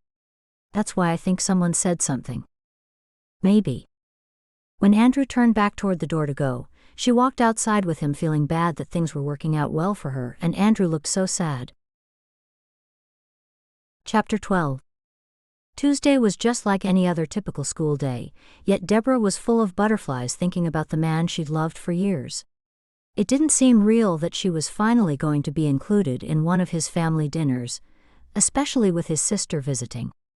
That made it even more critical that she make a good impression. Ivy and Grace were excited about her coming to dinner, and talked of little else at school. They loved Deborah and she loved them right back. It would be perfect to have those children as her own to raise, and she knew she would be an excellent wife to William. When school was over and William stepped out of his buggy to greet the children, she noticed he seemed distracted, and had trouble looking her in the face. Had he changed his mind before she even had dinner at his house? In her heart she knew something was wrong. "William, if you don't want me to come tonight, I don't have to." She always found the straightforward approach was best. Even though she'd be disappointed, it would save her pain, and things wouldn't be dragging out over an awful dinner. She'd already had one dinner with him like that, and wasn't looking forward to another. He looked up at her, smiled, and then chuckled. "I'm sorry if I seem distracted. I've been having problems with a fellow at work, but it's nothing that can't be solved. It's nothing to do with you. That's been the bright spot in my day, you having dinner with us tonight." She gave an inward sigh of relief. That's what she had wanted to hear. Ivy said, "Come on, Dad. I told Aunt Elizabeth I'd be there to help her with the dinner." "I'm coming," he called over his shoulder as the two girls climbed into the buggy. As soon as they were in, Deborah heard the girls arguing over something. William rolled his eyes. "Here we go again. They're squabbling over who's going to do what with the dinner. It sounds like more of a lively negotiation to me." Her comment made him laugh.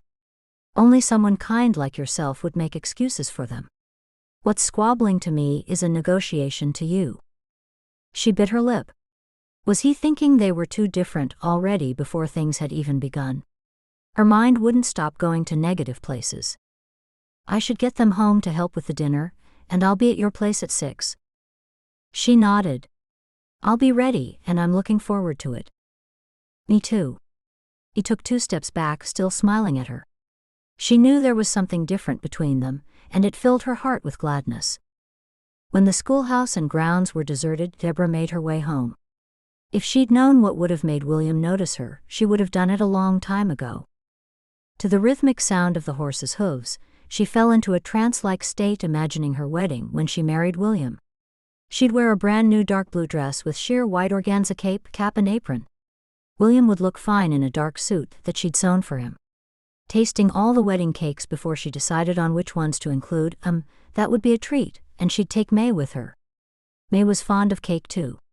Even though the ladies in the community always made some of the cakes for a wedding breakfast, most often, the bride's family bought cakes too. After she planned the wedding clothes and the wedding breakfast, she imagined living in William's house and how she would change things to make it more like her own. Surely he wouldn't mind her making a few alterations, otherwise it would feel like it was still William's late wife's home too. And wouldn't that feel awkward, she mused. To keep the children included, they'd help her make the changes. They could also help her make new curtains, and if they didn't already know how to knit, she'd show them, so they could knit clothes for all their new brothers and sisters. Now looking up at the gray sky, she wondered if she'd miss running the school. She shook her head. "No, I won't." There would be no comparison. Marriage to William and becoming a mother was all she'd dreamed of. With May being a newlywed, maybe she'd have to look for a new woman to help out with the teaching. The board hadn't said anything yet, but she wondered. Of course, if she married soon, as she hoped, the board would soon be finding replacements for the both of them. She laughed at herself when she realized she'd made a life plan for the next 5 years, when William had never even mentioned marriage and they weren't even courting. Her future hung on how tonight turned out. If she didn't get along with Elizabeth, William would not take things further with her. More than anything, it was important she get on well with Elizabeth tonight. Perhaps even more so than getting along with William. She knew how important a woman's opinion was in a man's life, and now that William's and Elizabeth's parents were gone, he'd respect his older sister and her judgment. Thinking about Elizabeth caused her mind to wander some more. With Elizabeth's husband so ill, would they end up having her living with William and her? It would be just like Rebecca having Anne living with them. Anne often looked after young Micah, Rebecca's stepson, so Rebecca could continue her midwifery work. Deborah scolded herself for thinking that way. Elizabeth's husband was in recovery, and here she was making plans for after his demise. Her mind was racing at 1,000,000 miles per minute, and she couldn't help it. She was a planner and liked to have her life mapped out before her, but doing that would raise her hopes. Andrew came into her mind. He was a good friend, and her mother had always told her that a husband should also be your best friend. William wasn't her best friend, not yet, and she could definitely say that even though Andrew had been missing in her life for years, he'd quickly resumed his role as her confidant. Despite what her mother had said, she couldn't see herself married to Andrew, but she could definitely see herself married to William. The butterflies in her stomach weren't there for Andrew, like they were there every time she thought about William. It was important to her that she have that giddy romantic love for the man she was to marry. Deborah knew she was no beauty, and it never really bothered her. What mattered was that somebody liked her for the person she was inside, not outside. Then she remembered. William had said he was looking forward to getting to know her better tonight. When Deborah got home, she stilled those pesky butterflies in her stomach, showered, and then changed into her best dress. Just as she tied the apron strings behind her back, she glanced at the clock in the kitchen. There was an hour to fill in before 6 o'clock. Figuring she needed to do something to take her mind off her nerves, she retrieved a long-forgotten sampler and started sewing. What seemed like 3 hours later rather than one, she finally heard the sounds of a horse's hooves and buggy wheels crunching the small pebbles on her driveway. At once the nerves kicked in again, and in a hurry to put her sampler away, she managed to jab the needle into her finger. "Ouch," she blurted, and then a drop of blood landed on her white apron. Oh bother. It was the nicest one she owned, and the only other clean one was old. Without wasting a moment, she squeezed her thumb against the wound to stop the bleeding, whisked off the apron with her other hand, hurried to the kitchen, and held the soiled section under the cold running water. The spot was soon gone, but in its place was a dark wet patch. It looked awful. Then there was the problem that her finger was still bleeding. She laid the apron aside and decided to wear the older one, and just as she was running her finger under cold water, a knock sounded on the door. "I'm coming," she called out. Shaking her finger dry, she pulled open the bottom drawer with the other hand and pulled out a length of bandaging gauze and wrapped it firmly around her finger. In the laundry room, she found the clean but unironed apron. The night was off to a bad start. When she finally opened the door to William, she held up her bandaged finger. "Sorry to keep you waiting, but I stuck my finger with a needle." He pulled a face. "Why would you do that?" She giggled. "It wasn't on purpose. I was sewing, and I don't know how I did it, but I managed to stab myself. Then it bled onto my only clean, ironed apron."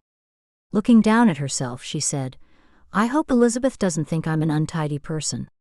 If you have time, I can press this one." He smiled at her. "If you hadn't had told me, I would never have noticed, and I'm sure it won't bother Elizabeth. It'll only take a minute or two." No need, you look fine to me." That was the best thing he could have said. "Ready?" he asked. "Yeah. I'll just turn off some lights." She left one lamp on in the living room so she could see when she got back home. Once she had shut the front door, she noticed the look on his face. "What's wrong? Won't you be cold?" "Yeah, I forgot my coat." She opened the door just enough to reach her hand through and grabbed the coat from the peg by the door. She flipped the coat around her shoulders rather than putting it on properly, and then they walked to the buggy. Once they'd climbed in, she said, "I feel awful for keeping you waiting." He sat beside her and smiled warmly. "I thought you might keep me waiting. Most women take their time." "Not me. I like to be punctual. I'm mostly early. I got into that habit a long time ago, even before I start teaching. My father taught me it was selfish to make others wait for me." "That's good to know." He walked the horse to the middle of the driveway and then clicked him forward. "The girls are so excited about you coming to dinner. They've been cooking with Elizabeth since they arrived home. I hope they haven't gone to too much trouble. They're having fun. They're enjoying a company of another female around the place. They haven't had that for a while." "Yeah, it's been a while now that." "Oh, I'm sorry." I shouldn't talk about her. It'll only make you upset. Now she felt like an idiot. That's fine. Nita's always in my life every day, even though I'm well aware she's gone home to God. Every time I look at my two girls, I see her smiling back at me. This was going horribly wrong. In the first 2 minutes they were alone, they were talking about his late wife and his devotion to her. She had to change the subject. The girls are doing well in school. With a curious expression on his face, he glanced over at her. Then she knew the change had been too drastic. I just thought you should know. That's good. I was worried about Grace before she started school. I thought she might be a little bit young, and would have trouble keeping up with the other children. Mary and Samuel held their daughter a year, and I often wonder if I did the right thing sending her to school, but there was really no one to look after her during the day.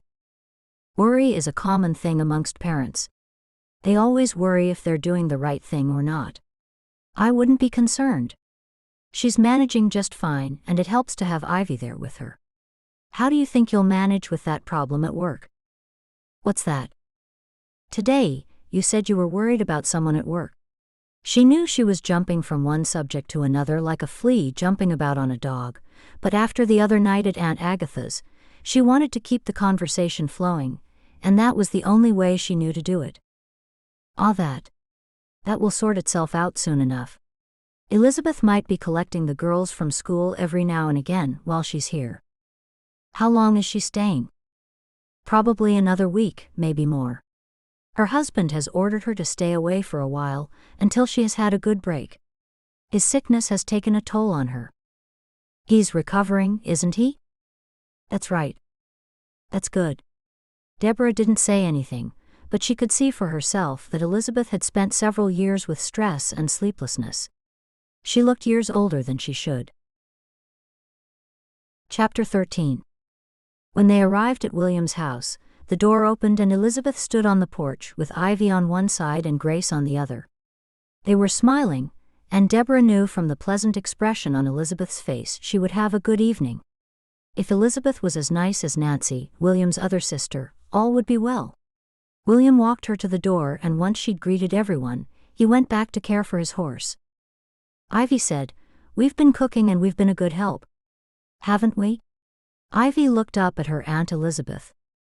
"Yeah, you've both been an excellent help. I don't think I could have done it without you both." Ivy and Grace giggled at the compliment.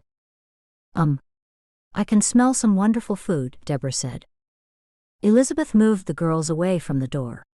"Come in out of the cold, Deborah." As she walked into the house, Grace said, "I helped make the apple sauce." "We helped with everything, didn't we, Aunt Elizabeth?" Ivy asked. "That's right. They'll make good wives one day." The girls huddled together giggling. "Is there anything I can help with, Elizabeth?" I wanted to bring something, but William wouldn't allow it. Elizabeth shook her head. "Everything's under control. We'll sit here in the living room for a few minutes and get to know each other, shall we?" "Sounds good. Girls, why don't you go up to your room and play for a few minutes?" The girls weren't so happy with that suggestion. "Do we have to?" Ivy asked. "Yeah, you do." Grace said, "I want to stay and talk to Miss Deborah." Ivy took a hold on Grace's sleeve. "Come on, Grace." "It's no use." The girls headed up the stairs. "They're so well behaved," Deborah commented.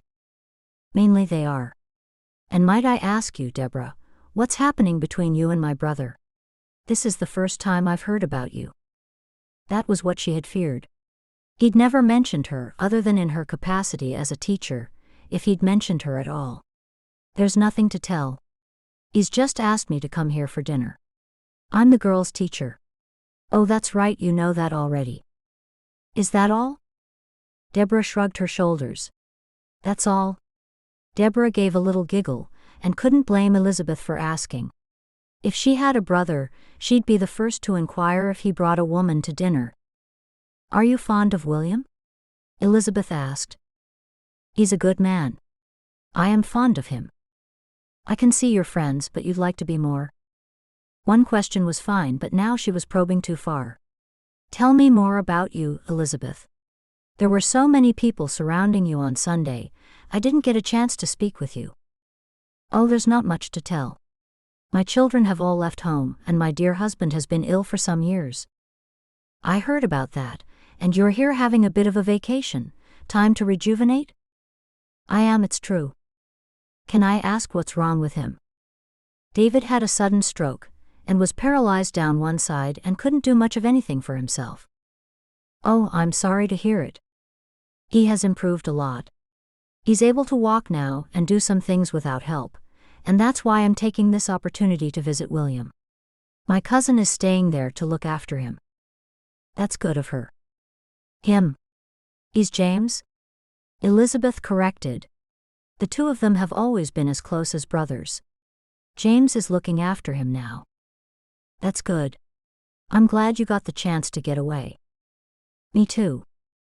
William walked through the door. William, come sit with us, Elizabeth called out.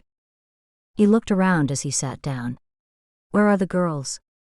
I sent them to their rooms, so we can have an adult conversation without little ears listening in. A small smile spread across William's face. I think I don't get enough adult conversation. At work it's pretty much all business. That's something you should try to get more of, real conversation, said Elizabeth. I'll keep that in mind. Deborah, William was telling me earlier today how he doesn't have much time with adults now that he's the sole parent of his children. Yes, everybody needs some adult conversation every now and again. I know when I get home after a long day I sometimes crave an adult to converse with. Elizabeth looked from Deborah to William. Perhaps you would both find a benefit from more of each other's company? William smiled, and Deborah gave an embarrassed giggle. Having his sister as an ally surely wouldn't hurt, but this seemed to be moving rather fast. She looked across at William, and he didn't seem to mind what Elizabeth had said, because he was smiling at her. Maybe we should. That could be an excellent idea of yours, Elizabeth, William said. Immediately, Elizabeth jumped to her feet. If you'll excuse me, I'll see how far away dinner is. When she left the room, he leaned across and whispered, I'm sorry about that. She's always trying to marry me off. Deborah went from elated to disappointed with that one comment. You've got nothing to be sorry about. She's just concerned for you and the girls. We're fine as we are. Deborah nodded. You're doing well. Of course we're doing well, William said, and then he surprised her by adding, that's not to say that the situation couldn't be improved. She gulped and all her nervousness returned. A lump formed in her throat and the butterflies were nearly making her sick. I'm a very forthright person, and there's something I need to ask you, Deborah. Deborah froze. Was he going to propose right now, there in his house with his daughters and sister present? She swallowed hard against the lump in her throat, and somehow found her voice. Go on. What is your relationship to Andrew? I saw you arrive with him for the meeting. Andrew and I are just friends, longtime friends. His eyebrows rose. Sometimes friendships develop into something else. She didn't want to reassure him too much that Andrew and she were only friends, especially now when it seemed Aunt Agatha's plan was working. Well, I don't know too much about love. You don't? She laughed and couldn't deceive him further, so she playfully added, I'll let you know when things have progressed from friendship, okay? I hope they never do. I'm hoping you and I might spend a little more time together, seeing Elizabeth is here to watch the girls. Really? Yeah? Would you? Yeah, I'd like that very much. Why don't we do something this coming Saturday? Her Saturdays were usually spent washing laundry and doing housekeeping chores, and all the other things she couldn't get to during the week. I don't think I have any plans for then. Good, now you do? They smiled at one another, and she knew at that moment that the attraction was mutual, finally.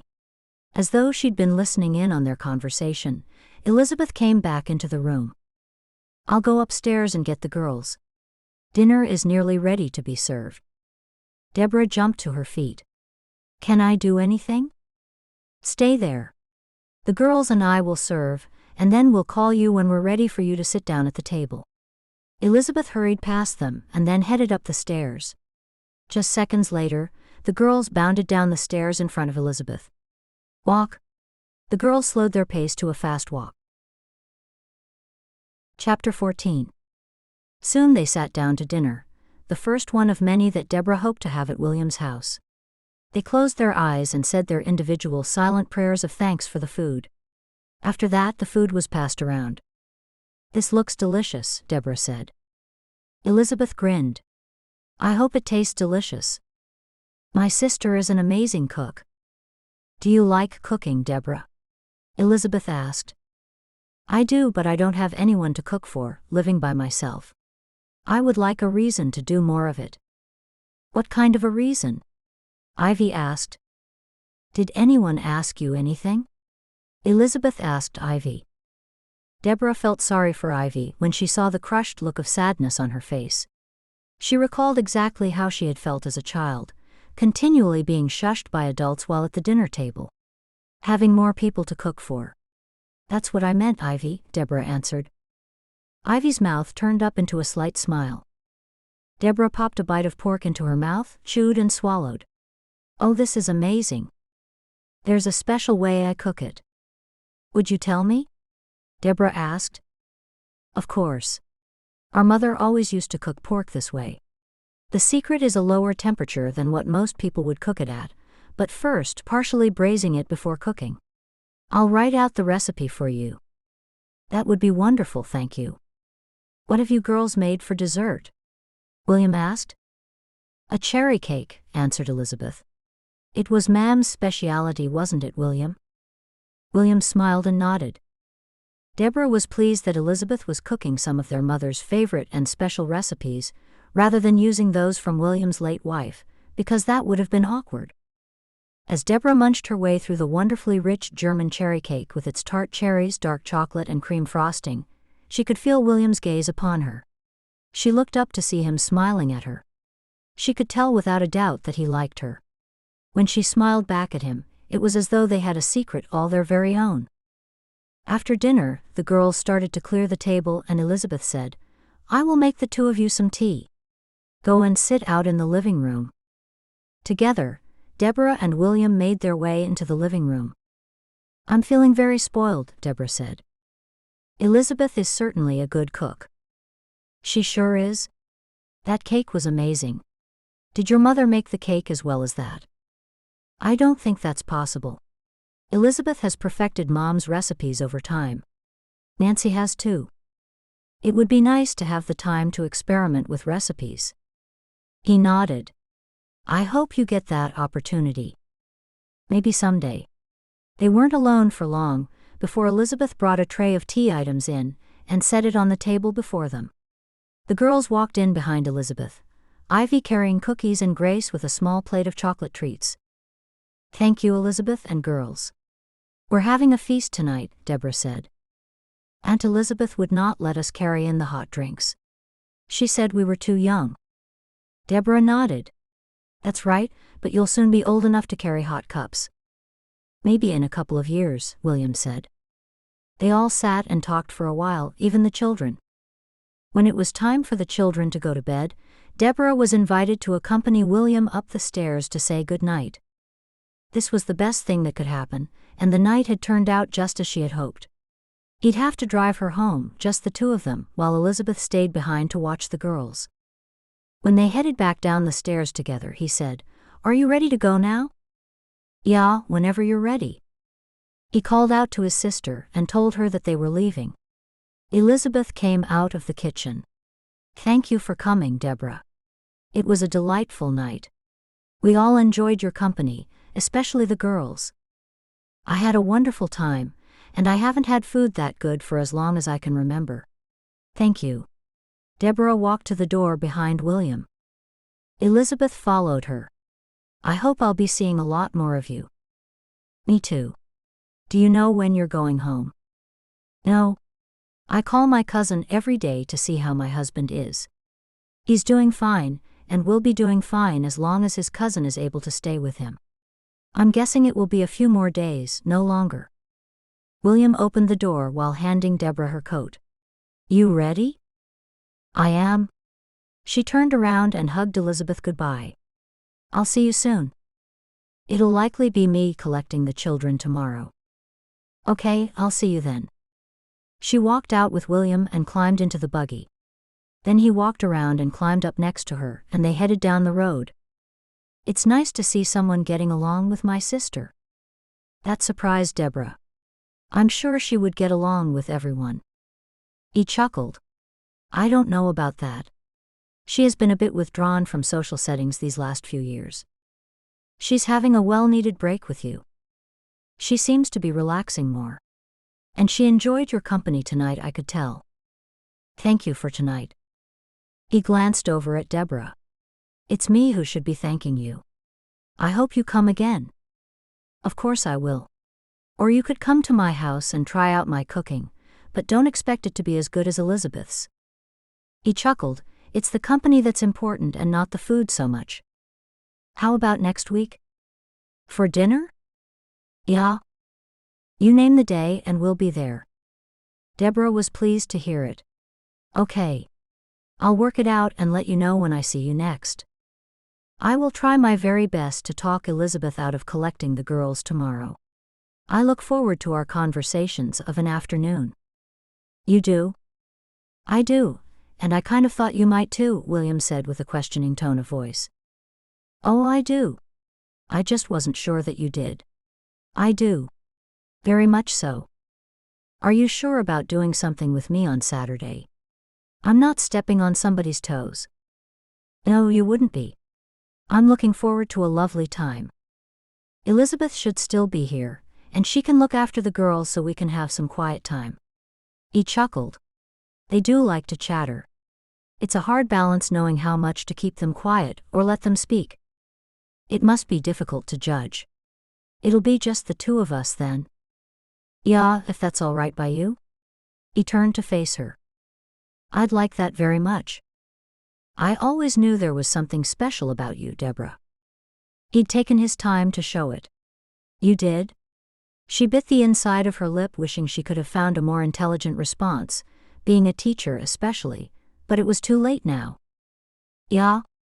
I've been thinking about you for a long time, and I was hoping you might feel the same about me. This was her time to show him she had feelings too. It was not the time to play games. I admit, I have been thinking about you too. Happiness flooded her body. This was the best thing that could have happened, and she had to thank Aunt Agatha for her brilliant idea. Also, her dear friend Andrew had played a part in prompting William to reveal his innermost feelings. He glanced at her. I'm happy to hear it. They traveled the rest of the journey in silence, but this time it wasn't that awkward kind of silence, it was a pleasant one. They had both admitted their feelings, and there was a feeling of harmony and completeness.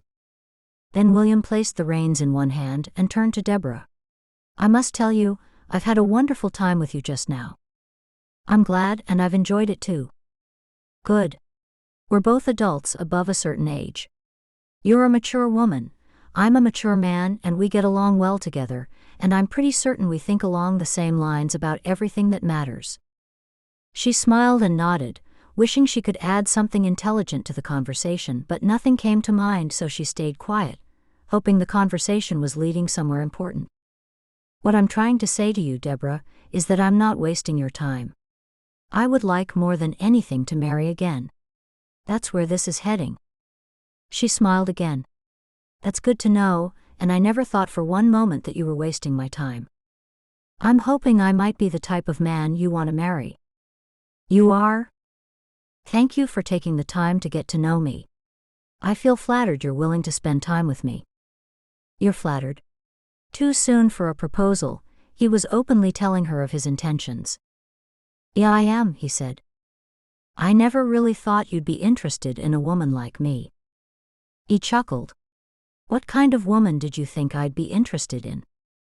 I'm not sure, but you'd have a lot of options open to you. You're as perfect a man as God created, I'm sure of it. He threw his head back and laughed. I'm far from perfect, and you will be disappointed if you think that, when you learn of my downside. Everyone has faults and flaws. I'm not sure if you do, but most people in the world do. He smiled at her as he gave her the compliment. I agree, everyone has flaws, but I hope you don't find out about mine too soon. He laughed again. I'm sure if they exist, they're very minor indeed. Maybe. They arrived back at her house and she hoped he'd stay a while. Come inside for coffee or something before you go? I better get back to my girls. We'll talk more about this on Saturday. Oh yes, of course. She got out of the buggy and just as she reached her porch, she turned around. Bye, William. I'll see you soon, Deborah. When he drove away, she opened the door feeling like she was floating. He'd said marriage was on his mind. That was the best thing she could have heard. After she kicked off her shoes, she slumped into the couch and closed her eyes, dreaming of a lifetime with William and his 2 girls, and then all the children she and William would have together. She was sure he wouldn't delay things too much, and she hoped they'd marry by Christmas. And quite possibly her wedding might be the next one announced. There was no greater feeling. Everybody would be so excited when they found out. She closed her eyes and thanked God for blessing her so quickly. No man had ever liked her or said the things to her that William had. This was what she had been waiting for all of her life. She could now, for the first time, see marriage to William as a reality. After she got up and hung up her coat, she walked over and fell onto the lounge, lying back as she closed her eyes. She'd wanted to be a mother for so long, and that was what had prompted her to say yes when the school board approached her. She had thought that if she couldn't have her own children, she'd be close to children by teaching them. The school board preferred teachers to be unmarried and free of distractions other than their pupils. She made up her mind that after school tomorrow, she would go to Aunt Agatha's house and give her an update on how well her ingenious plan had worked. Then she'd have to figure out what to cook for William and his family when they came for dinner. Knowing she had to come up with something different and yet special, she hurried to the kitchen and pulled down her mother's recipe file and leafed through the cards filled with handwritten recipes. She was sure William would appreciate food that wasn't too fancy, plain yet wholesome. When she found a couple of possibilities, she set those cards aside and put the other recipes away. Chapter 15. The next day, all Deborah could think about was seeing William after school.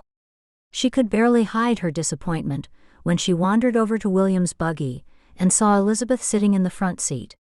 The only thing she could do was fix a smile upon her face. William had to work, was the first thing Elizabeth told her.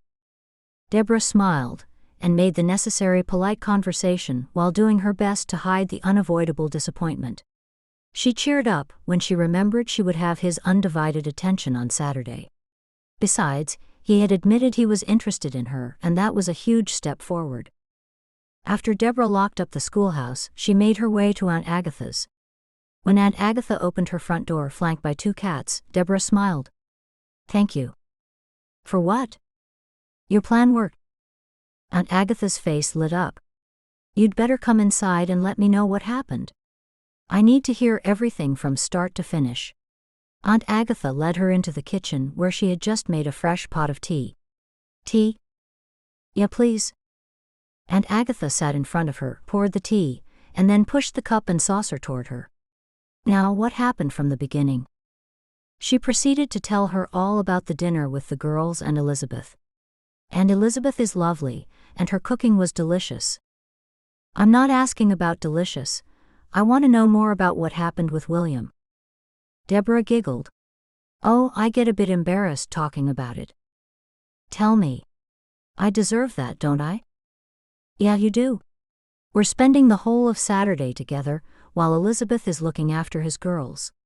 Deborah took a sip of tea, and then placed the cup carefully down onto the saucer.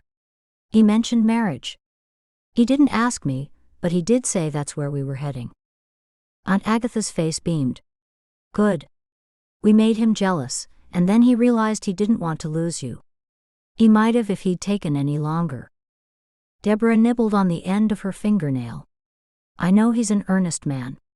I only hope he never finds out about me fooling him. You didn't? You just spent some time with a male friend. Anyway, he won't find out, and anyway, what would be the harm? Deborah shook her head. I know him well enough to know that he wouldn't like it. He's very set in his ways about things. Aunt Agatha sighed. It seems that's a risk you'll have to take. I guess so. Otherwise, if he hadn't seen me with Andrew, none of this might ever have happened. She knew Aunt Agatha was right. It seems we'll have another wedding coming soon. Me? Deborah asked. Aunt Agatha nodded, and then jumped with fright when a cat jumped into her lap. Not at the table, Sooty. She pushed the black cat off her, and he meowed something that sounded like disapproval. Looking back at Deborah, Agatha said, "You and William will be next to be married. That's my guess. I just wouldn't be able to believe it if it happened." "Do you think so?" "Of course. Why else would you be going out somewhere with him on Saturday? I wouldn't be surprised if he proposes to you on Saturday. Widowers don't waste their time finding a second wife." "That's what I've noticed." Deborah giggled. That would be her dream come true. "I hope so, but it would be taking things a little quick, and William is different from most men. In my long experience over my many years on God's green earth, they're all the same." Deborah had to giggle. "That's true. I guess he's the same in some ways but different in others. It doesn't matter. He just needed a bit of a shake-up, that's all. Anyway, I wanted to say a big thank you." "You don't need to thank me. He would have realized you were right for him sooner or later." "I'm only glad it was sooner. It feels like I have waited long enough. I've been teaching his girls for years. And we've talked nearly every day after school." On the way home from Aunt Agatha's house, she saw Andrew's buggy approaching. She could tell it was his horse pulling the buggy, because his family's bay buggy horse had one white sock. They both slowed their horses and stopped in the middle of the road. "Where are you off to?" she asked him. "I was coming to see you, but you weren't home. I was going for a drive before I headed home again. I was just speaking to Aunt Agatha, but I'm on my way home now. Follow me back and I'll make you a cup of coffee and tell you the news." Just as well I came prepared. He lifted up a bag of coffee and showed her. She giggled. "Good. That should save me from your complaining. We can try it out. It'll be much better than the coffee you've been giving me. Trust me." Chapter 16. Several minutes later, Deborah and Andrew sat in her kitchen waiting for the water to boil. She told Andrew everything that had happened between her and William. Well, that didn't take long. Andrew leaned back in his chair. "How long did you think it would take?" "I'm not sure. I didn't think it would be as fast as that. I can't tell you how pleased I am to be spending the whole day with him Saturday." "More pleased than when we spent the day together on Saturday, this last Saturday?" he asked. She looked at him, wondering if he was a little jealous. "Well, that was a little different, don't you think? Because you're in love with William and not in love with me?" She frowned at him. "We're just friends." "That's a good thing, though. The best relationships are built on friendships. Have you forgotten about Becky so quickly?" He shook his head. "Don't talk to me about her. It seems I was always meant to be alone." His shoulders slumped and she could feel his black mood. "Don't be like that. That's what I thought, and then all of a sudden everything came together. I'm sure William and I will be courting after Saturday. Don't get me wrong. I'm happy for you. As happy for you as I would be if something good happened for myself, however unlikely that might be. Don't be like that. May's wedding is in a couple of days. I'm sure you'll meet someone there. People come from all over the place. You never know who's going to be there." He nodded. "You're not the first person to mention that I might find a lovely girl at May's wedding." He rolled his eyes. "I told Mom you and I aren't a real, that we're not in a relationship. That got you out of having to come for dinner." "Oh, I see." She was disappointed. She really likes you, I guess. Then she started going on and on about May's wedding. As if I want to hear about a wedding knowing I should have married Becky. You must believe and have faith that someone else will come along. You're right, but I must admit it's hard to keep believing when all you see is things not turning out right. Look, I don't mean to depress you when you're so happy. I'm happy for you, I'm just miserable for myself. I know how you feel. I was like that and now things are working out. It might take time, but it will happen. It might happen for you quickly, just like it did for me. That is something I find hard to believe." She felt so sorry for him. "It's true." He nodded. "It just seems unbelievable to me, that's all.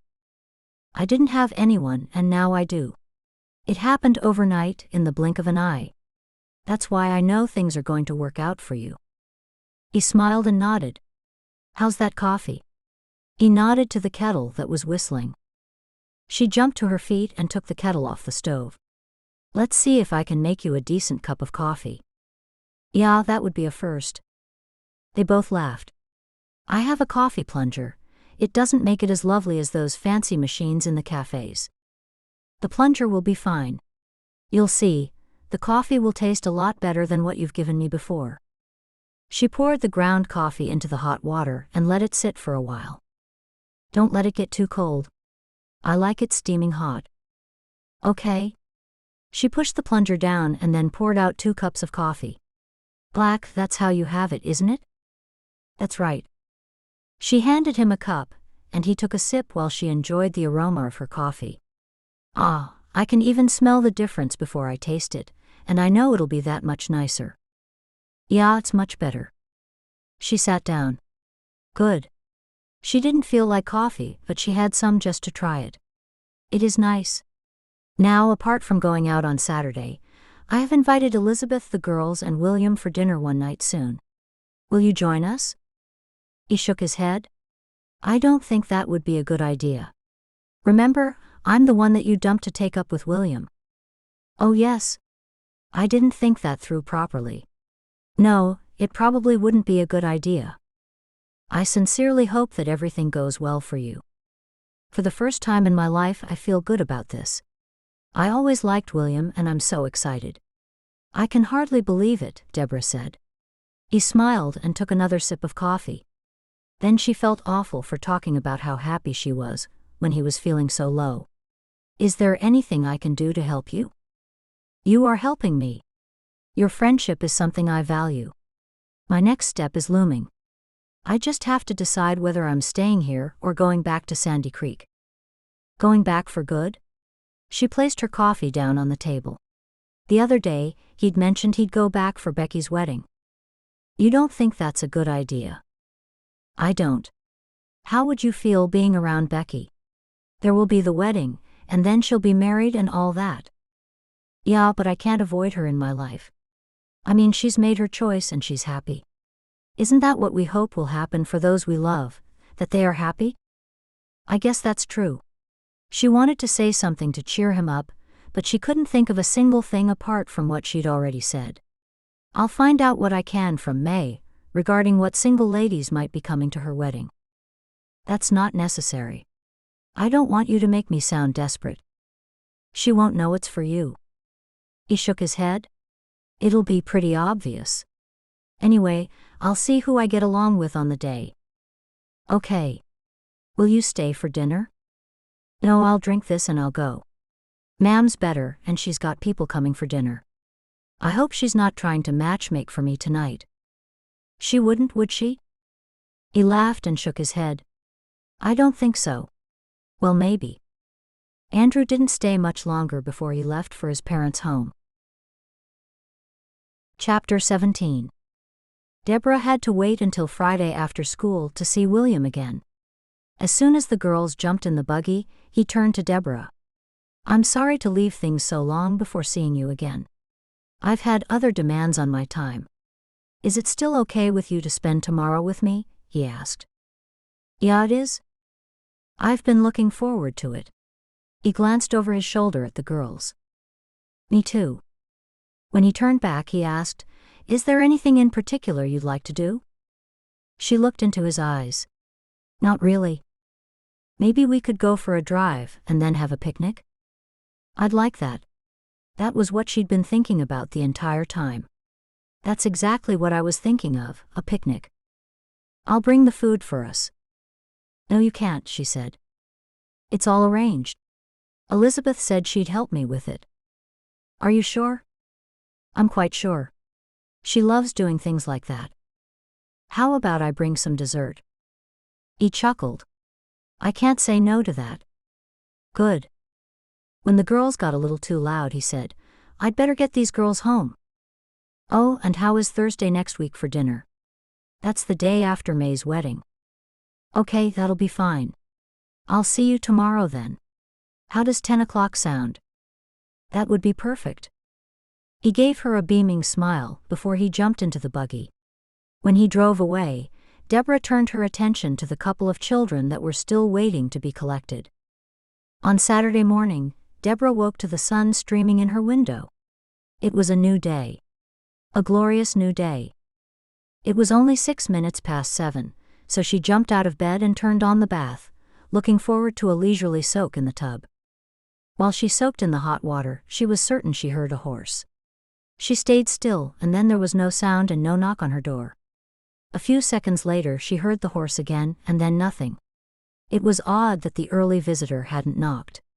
Then she decided that the person might have thought she was still asleep, since she still had all the downstairs curtains drawn. Once she was out of the bath and dressed, she flung aside the curtains of the living room, and then she opened her door and looked out. Her gaze was drawn to a white envelope sitting on the mat in front of her on the porch. Whoever it had been, they'd left her a note. She leaned down, picked it up and turned it over. There was nothing written on either side. Holding it up to the morning sun, she saw a note inside. She ripped open the envelope and pulled out a letter. Immediately, she saw it was from William. Fearing bad news, a pain of sadness stabbed at her heart. She sank to her knees and read the letter right there in the doorway. Dear Deborah, I've learned some disturbing news and I can't talk to you at this time. We will not be coming to your house for dinner this week. Disregard everything I said about a future with you. I cannot believe the behavior you've entered into. I will talk to you soon, but I can't say I'm not disappointed in you. I will not call for you today. Our picnic will not take place. Sincerely, William. The letter slipped from her trembling fingers. He'd found out he'd been tricked. This is what she'd feared. He was a no-nonsense man, and would see what she'd done with Andrew as deceiving him. Instantly, the pain in her heart was replaced with a nauseous tummy. She ran out into the garden and was sick. Deborah picked herself up off the ground and dusted down her dress. Did you really think he'd marry you? She said out loud. If only she'd never dared to test him, then she wouldn't have faced this disappointment. With strong determination, she forced herself to make a simple breakfast of cereal and coffee. All the while she kept telling herself she'd lost nothing because she'd never had him in the first place. After breakfast she kept her mind off William by writing letters to distant relatives. When she heard a buggy, she abandoned the letters on the kitchen table and ran to the window hoping it was William with a change of heart. It was Andrew, but she wasn't disappointed. Needing a friend, she ran out to meet him. Chapter 18.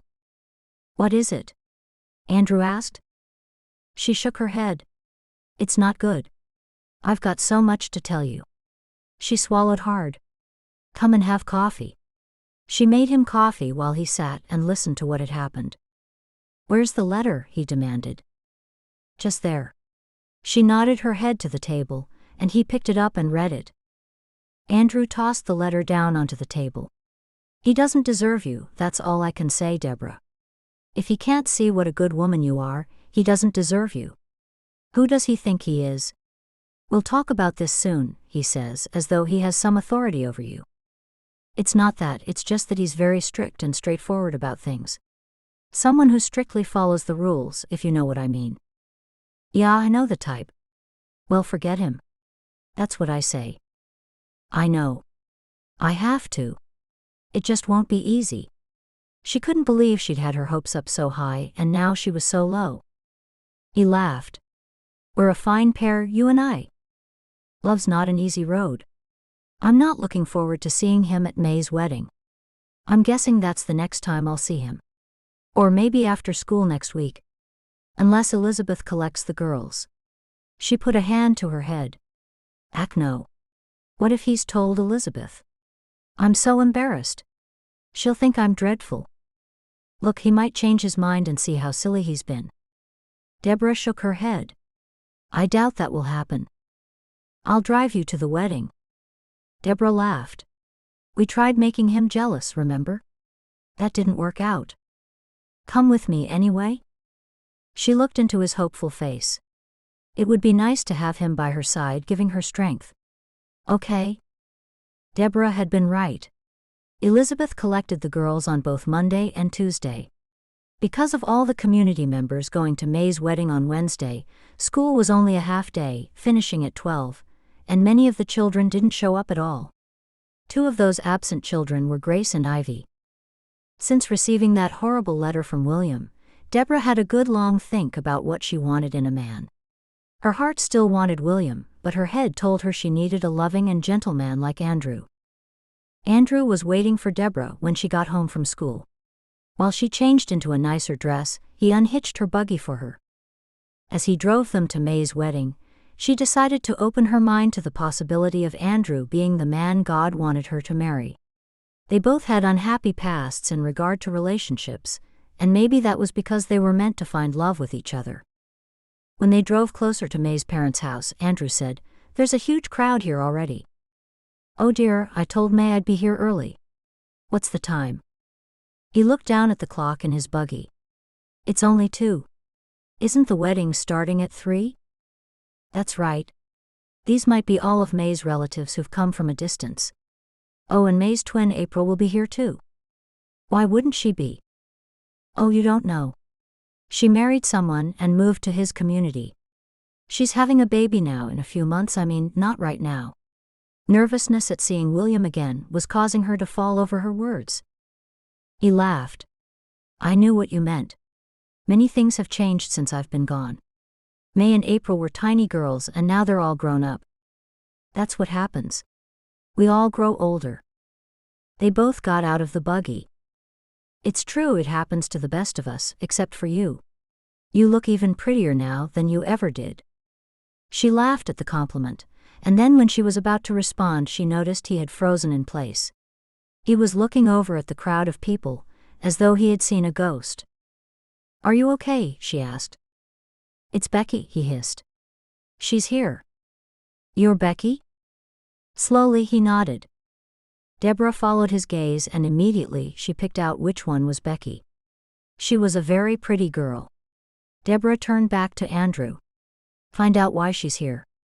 He rubbed the back of his neck and then he said, "She's walking over. I hope it's good news. I must go see May. She's expecting me." She hurried off, giving Becky a smile as she passed her. Becky gave her a nod. Becky must have seen the 2 of them arriving together. From the look on Becky's face, Deborah knew Becky had come there for Andrew. That meant Andrew was no longer a marriage prospect for her. Today she would put her own needs and wants aside and concentrate on her friend, May. It was her day, maybe the biggest day in her life.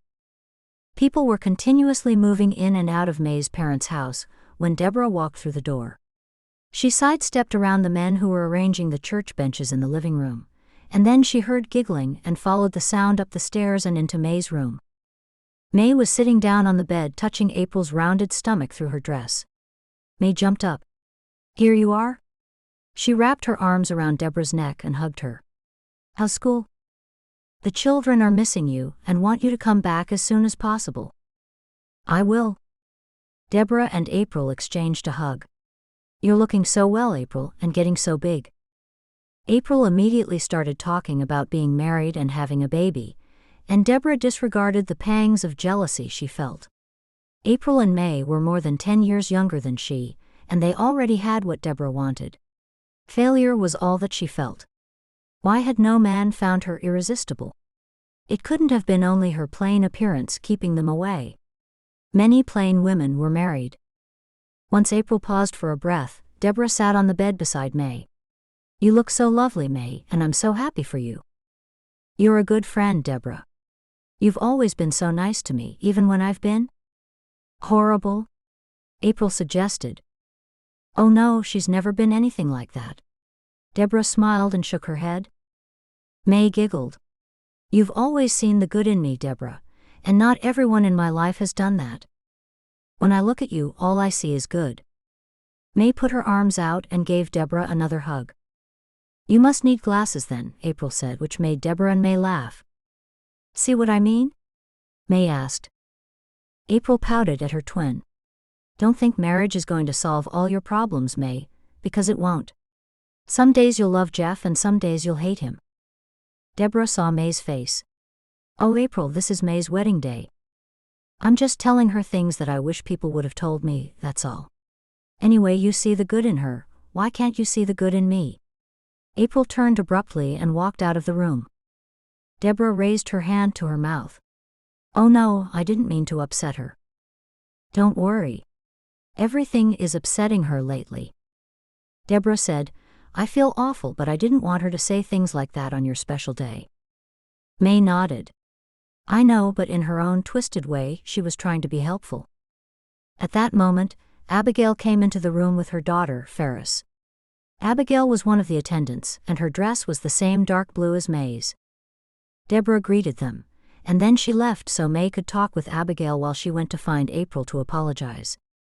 She saw April in the kitchen laughing with Rebecca, the bishop's daughter. Realizing April had already forgotten what she said, she went to see if she could find out what was going on with Andrew and Becky. She walked outside to where most of the people had gathered and came face to face with William, who seemed shocked to see her. The feeling was mutual. He ran a hand through his hair. Hello, William? What's wrong? You don't look very happy. I'm not happy. Did you get my letter? I did.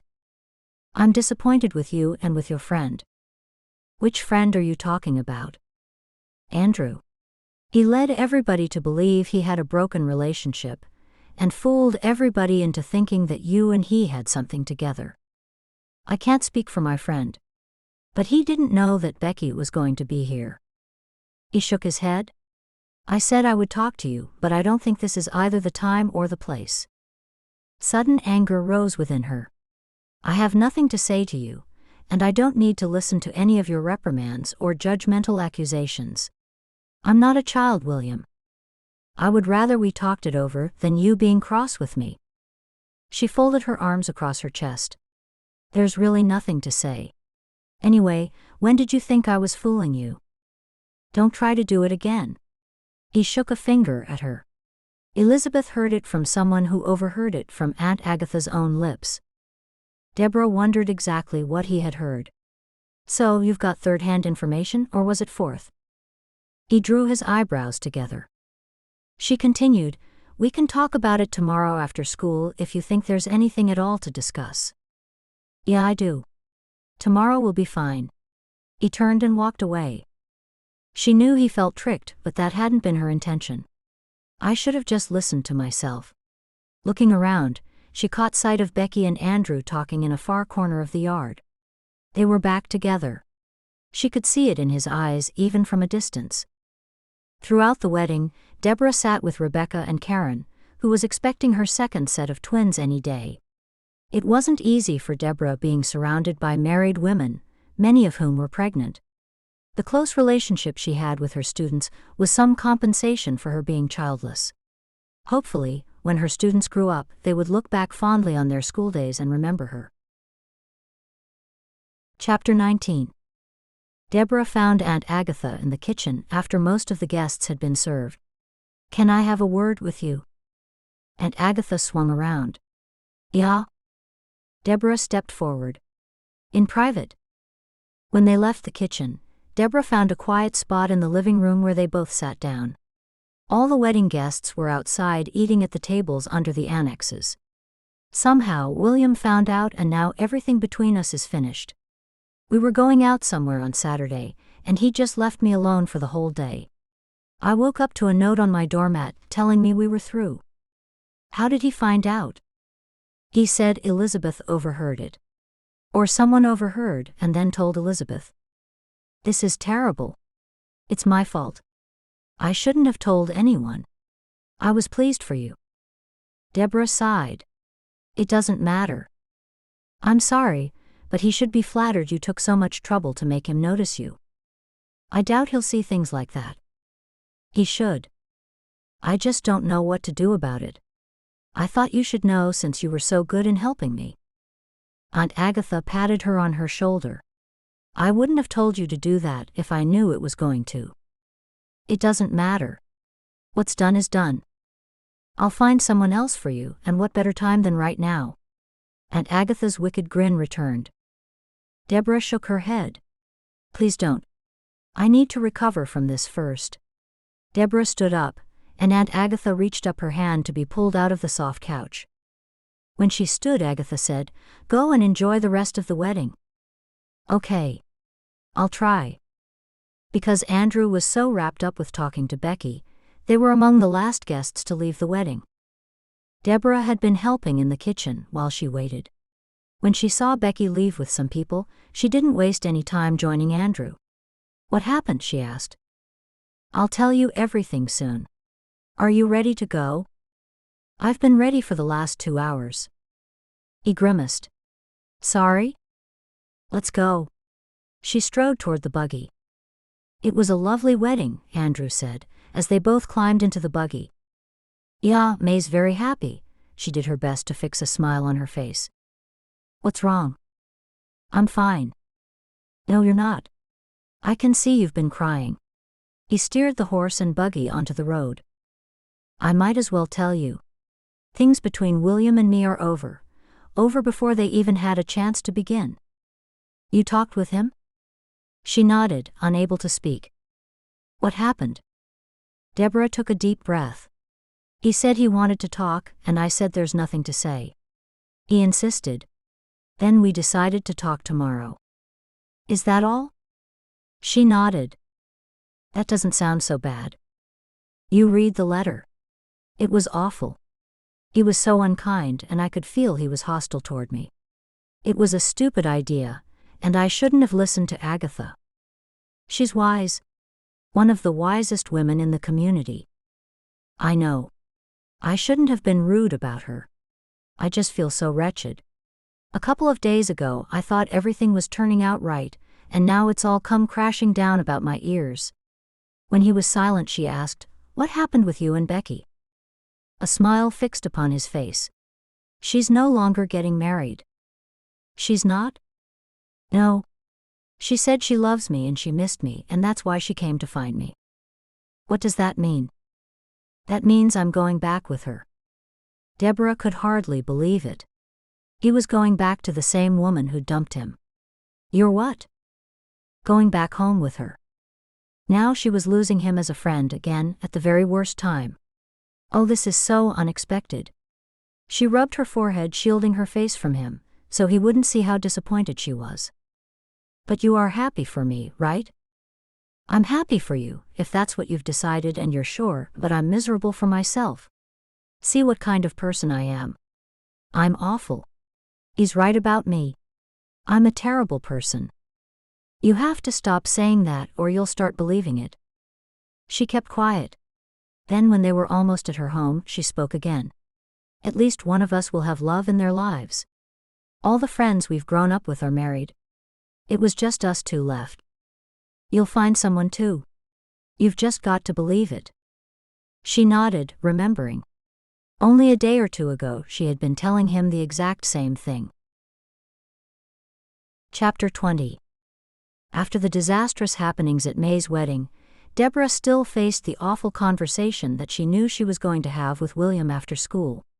She could feel it looming over her head all day Thursday, just like the storm clouds in the sky, as she did her best to focus on her students. When school was over, she walked with Ivy and Grace to William's waiting buggy.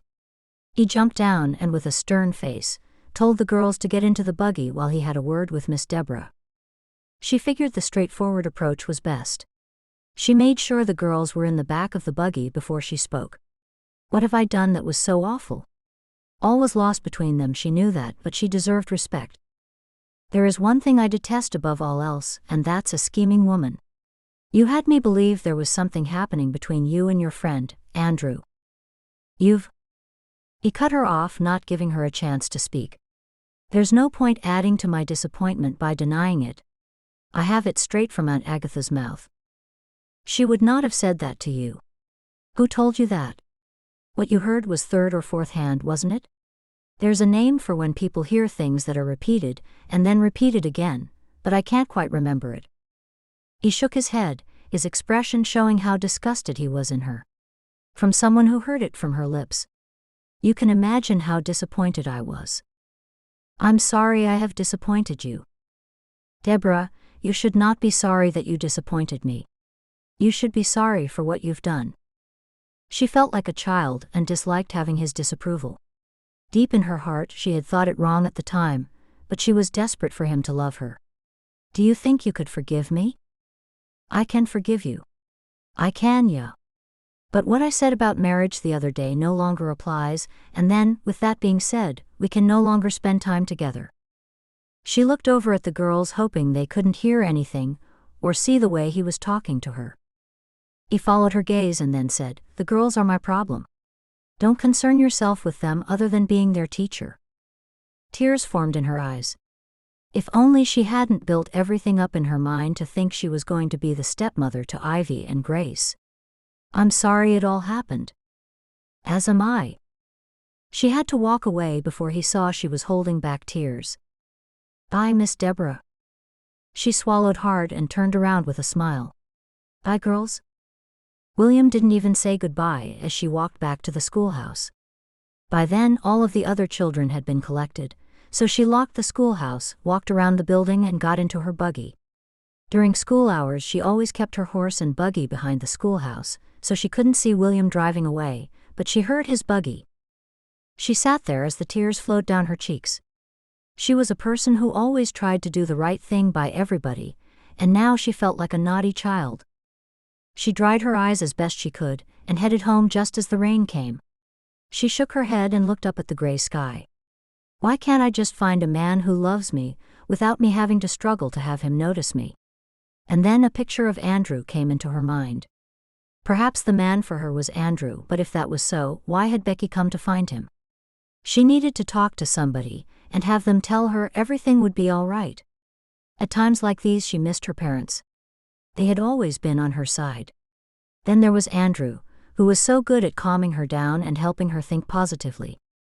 She took a detour and found herself heading past Andrew's family home. Even though she wanted to talk to him, she didn't want to talk to his parents or his family. It was no use, he was nowhere in sight. Through the light rain and the dark clouds that blocked the afternoon sun, she steered her horse toward home. When her house came into view, her heart filled with gladness. There was Andrew's buggy. With the rain still falling, she moved her horse into the undercover section of the barn, and Andrew hurried over to her. As soon as he saw her, he said, "You're upset." "Well, I had a talk with him today just now, that's why." His lips turned downward and he shook his head. "I take it things didn't go well?" "Really bad." "You make me a cup of hot tea, and after I unhitch the buggy for you, I'll make us a nice fire." She blew out a deep breath, ever so thankful for her good friend, and got out of the buggy. "Okay, that sounds good, thanks." As she walked to the house, he yelled out, "Make sure you change out of those wet clothes." Deborah hadn't even noticed she was walking through the rain without a coat. "I will." As soon as she got inside, she placed the tea kettle on the stove and then hurried to change her damp dress for a dry one. Normally, she would have just made a fire and let it dry by itself, but she'd gotten a heavy scolding from one man today and didn't want to get into trouble with another. What was she going to do when Andrew went back to Sandy Creek? In the short time he'd been back home, she'd come to rely on his friendship. She didn't know what she was going to do when he left. When she found the coffee he liked, she remembered he'd asked for a hot tea. "I have your hot tea ready," she called out from the kitchen when she heard him walk in the door. "I'll light that fire first. Then we can sit in front of it while we drink our tea." "That sounds good." She brought out the tea and some cookies on a tray and set it down on the table in front of the couch. In no time, they sat in front of a crackling fire. "Tell me about Becky. How did it happen that you—" "I know in my heart things will work out for you." "That's what everyone says. Just tell me about you and Becky. I'm sick of myself and thinking about all my worries. I just want some good news." He chuckled. "There's not much to it, really. She missed me and she's told the other man she can't marry him because she's in love with me." Deborah didn't know why Becky had left him in the first place, but didn't like to ask. She thought back to Andrew saying how Becky had pointed out his faults to him, back when she'd broken off their relationship. "That's wonderful," she said after a pause. "And I suppose you'll be getting married?" He raised his eyebrows. "Under the circumstances, we'll probably have to wait a while, since she's just disappointed the other man. We have to be considerate of his feelings. I know how hard I took it." "Yeah, that would be a difficult situation." Our bishop in Sandy Creek is strict, which never helps such matters. She couldn't stop the tears that suddenly fell down her cheeks. She set her teacup down on the table and wiped her eyes. I'm sorry. I've been holding it all in ever since I talked with William. It was just so awful.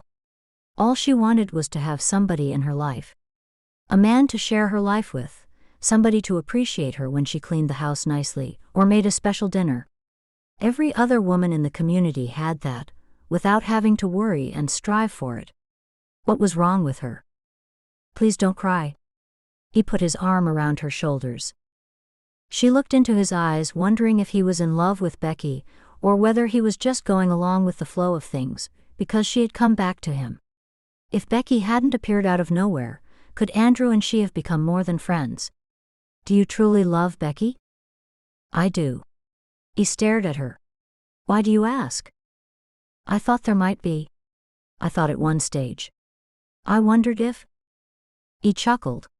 I wondered about that too, but I think it's because we were both lonely and we were there when we needed each other. But I still need you, she screamed in her head.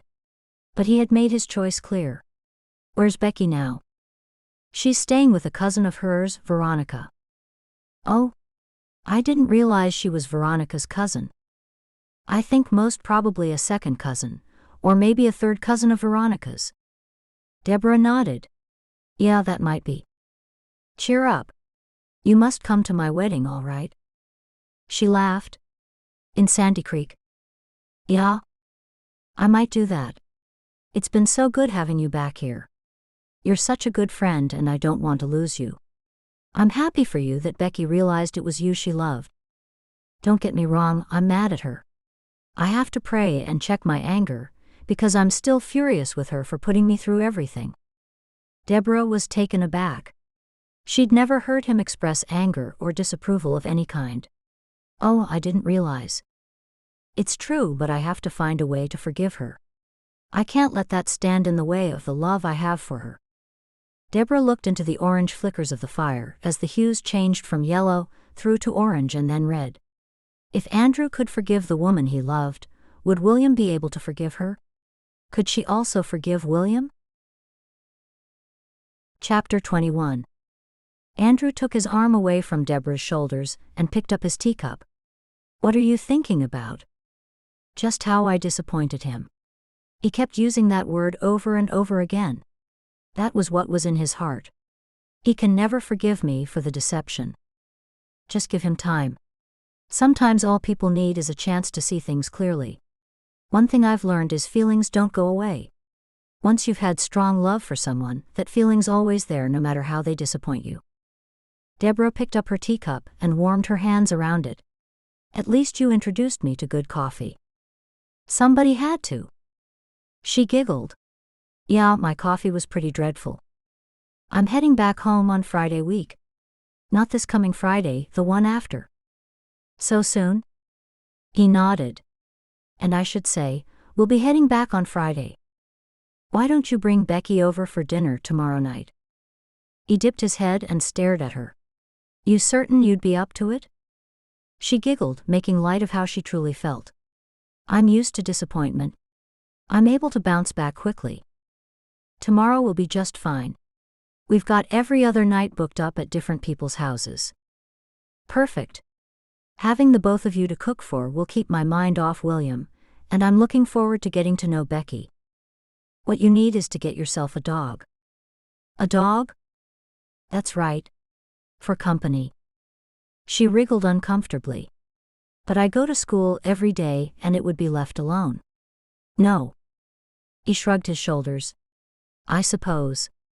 I'm going to miss you. We'll both be married soon enough. She rolled her eyes. Don't give up on him. I have given up on William. I'm not going to wait around for the rest of my life for him to change his mind. You might not have to. Just give it a few months. Keep away from him and then just see what happens. He'll come around. Do you think so? She was just being polite because she had no intention of getting her hopes up again. I do. Becky came back to me. Things are vastly different in the two relationships. You didn't do anything silly. I concocted a plan to force him to like me. You can't force anybody to like you, and you did nothing wrong.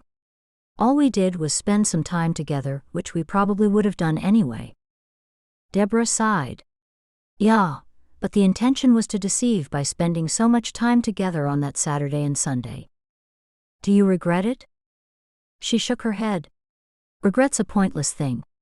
I did what I did, and now I'll just live with whatever comes next. And what's the worst thing that can happen? He asked. I live the rest of my life alone. That's not so bad, and maybe one day I will get a dog or even a cat. Maybe 2 or 3 cats like Aunt Agatha. She seems happy enough. Speaking of Aunt Agatha, I hear she might have a male friend. What? Deborah laughed, thinking he was joking. It's true. Deborah held her stomach and laughed. Like a boyfriend? A man who's a friend but more than a friend? Exactly. No. I doubt it. She's ancient, and I'm sure she wouldn't be interested anymore. He took a sip of his tea. That's what I heard. How old do you think she would be? 100? She giggled, unable to imagine Aunt Agatha courting at her age. His eyes twinkled with amusement. That's not nice. She could be anything between 70 and 90. How old is the male friend of hers, and how did you find out about them? I heard a few things from someone. I can't say who. How's that possible? I would have heard it before you. Perhaps it's just a rumor and there's no truth in it. I think you're right about that. There's no one in this community, and she hasn't visited anywhere. I must have heard wrong then. Another thought occurred to Deborah. It would be funny if Aunt Agatha married before me. To do that, she would have to have a man hiding somewhere. Deborah rubbed her neck. And so would I. He opened his mouth to speak and she cut across him. I know, give him some time. In her heart, Deborah knew she couldn't give him any time. What she needed was a man who was also her best friend. Was she allowing the man whom she was meant to be with to walk out of her life without making any effort to stop him? I should give you some peace and quiet. I'm sure you've got to get the dinner prepared for tomorrow. Tomorrow? What's happening tomorrow? She joked. How quickly you forget me. She laughed. I won't forget you're coming to dinner. It'll only be something simple. Don't expect a grand feast or anything. Anything is fine with me, and it will be for Becky too. Oh yes. I do have certain things I have to prepare for tomorrow's lessons. I have to prepare assessments. Schoolwork was the last thing she felt like doing, as was entertaining the very woman who was about to take away her best friend. What time should we arrive? Between 6 and 6:30. I think we can work with that. Good. I'll see you then. He jumped to his feet and she walked him out. As soon as he left, she threw herself against the closed door. Inviting Becky and Andrew to dinner the next night was possibly the worst thing she could have done. Forcing herself away from the door, she headed over to collect the tea items from the coffee table. Carrying them into the kitchen, she told herself if she was going to be miserable, she might as well be miserable in a clean and tidy house. As she rinsed out the cups, her mind drifted again to William and what he thought of her. At the very least, the whole thing was embarrassing. From William's point of view, she knew he thought she had been deliberately setting out to trap him, and there was the truth. Then again, he had to have a little interest in her to have fallen prey to that trap.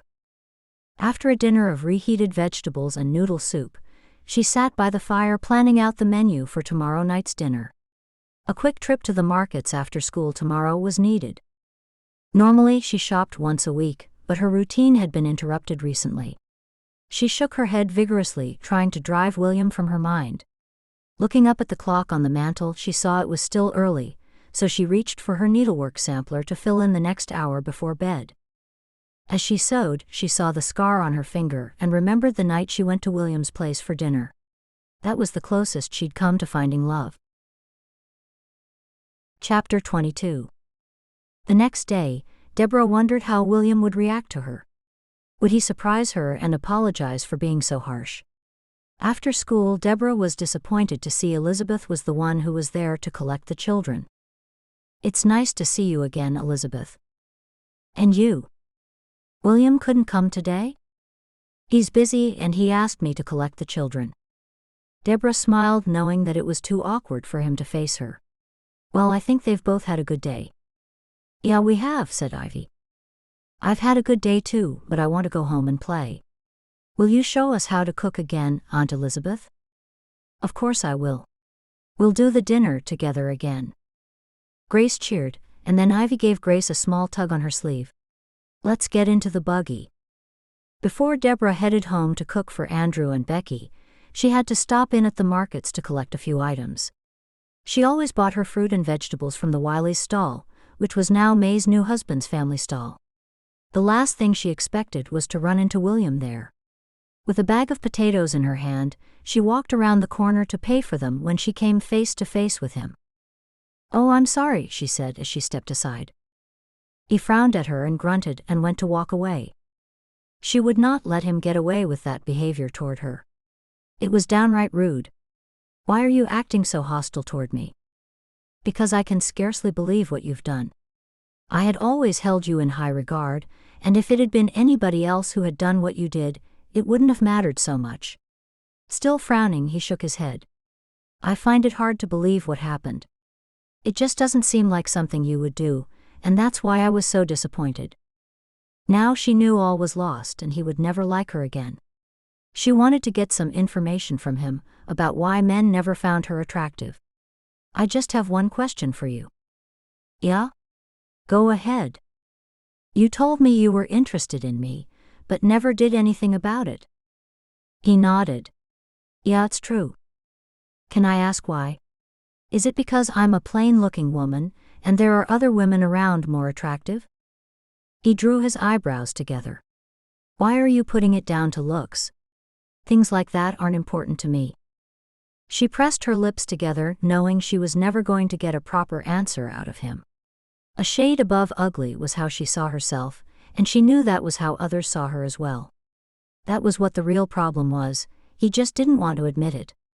Calling his bluff, she said, Won't you forgive me so we can move past this and get back to where we were? He shook his head. I can forgive you, but you don't have the qualities I need in a wife. It's not just me I have to think about, it's my girls as well. If I'm going to bring a woman into their lives, it must be someone with high values and outstandingly good behavior. She couldn't argue with him about that. She'd embarrassed herself enough for one day. It's not about how you look, he added, which only make her feel worse. She picked up her bag of potatoes and turned away to pay for her purchase. Neither of them said goodbye. On Deborah's way home, she decided she would put all her energy into making a nice dinner for Andrew and Becky. As Deborah sat across from Andrew and Becky, she noticed how Andrew looked at Becky. He'd never looked at her that way, but William had, once. She'd had a fleeting chance to see what true love was like, and maybe that was all she would get. What if God wanted her to remain single all her life, so she could continue to teach other people's children? It was an important job, and she told herself to be satisfied with everything God had given. This life was just a vapor, which would quickly fade, so what did it matter if she didn't find love? She was God's servant and not the other way around.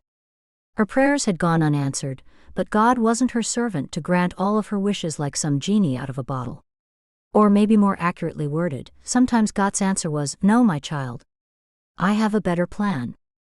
When she saw Andrew and Becky smile at one another, a pain stabbed at her heart. Not that she begrudged their relationship, she was happy for them. If she was going to be single forever, why had God given her that hunger in her heart to find love? This is really good, Becky said, regarding the food.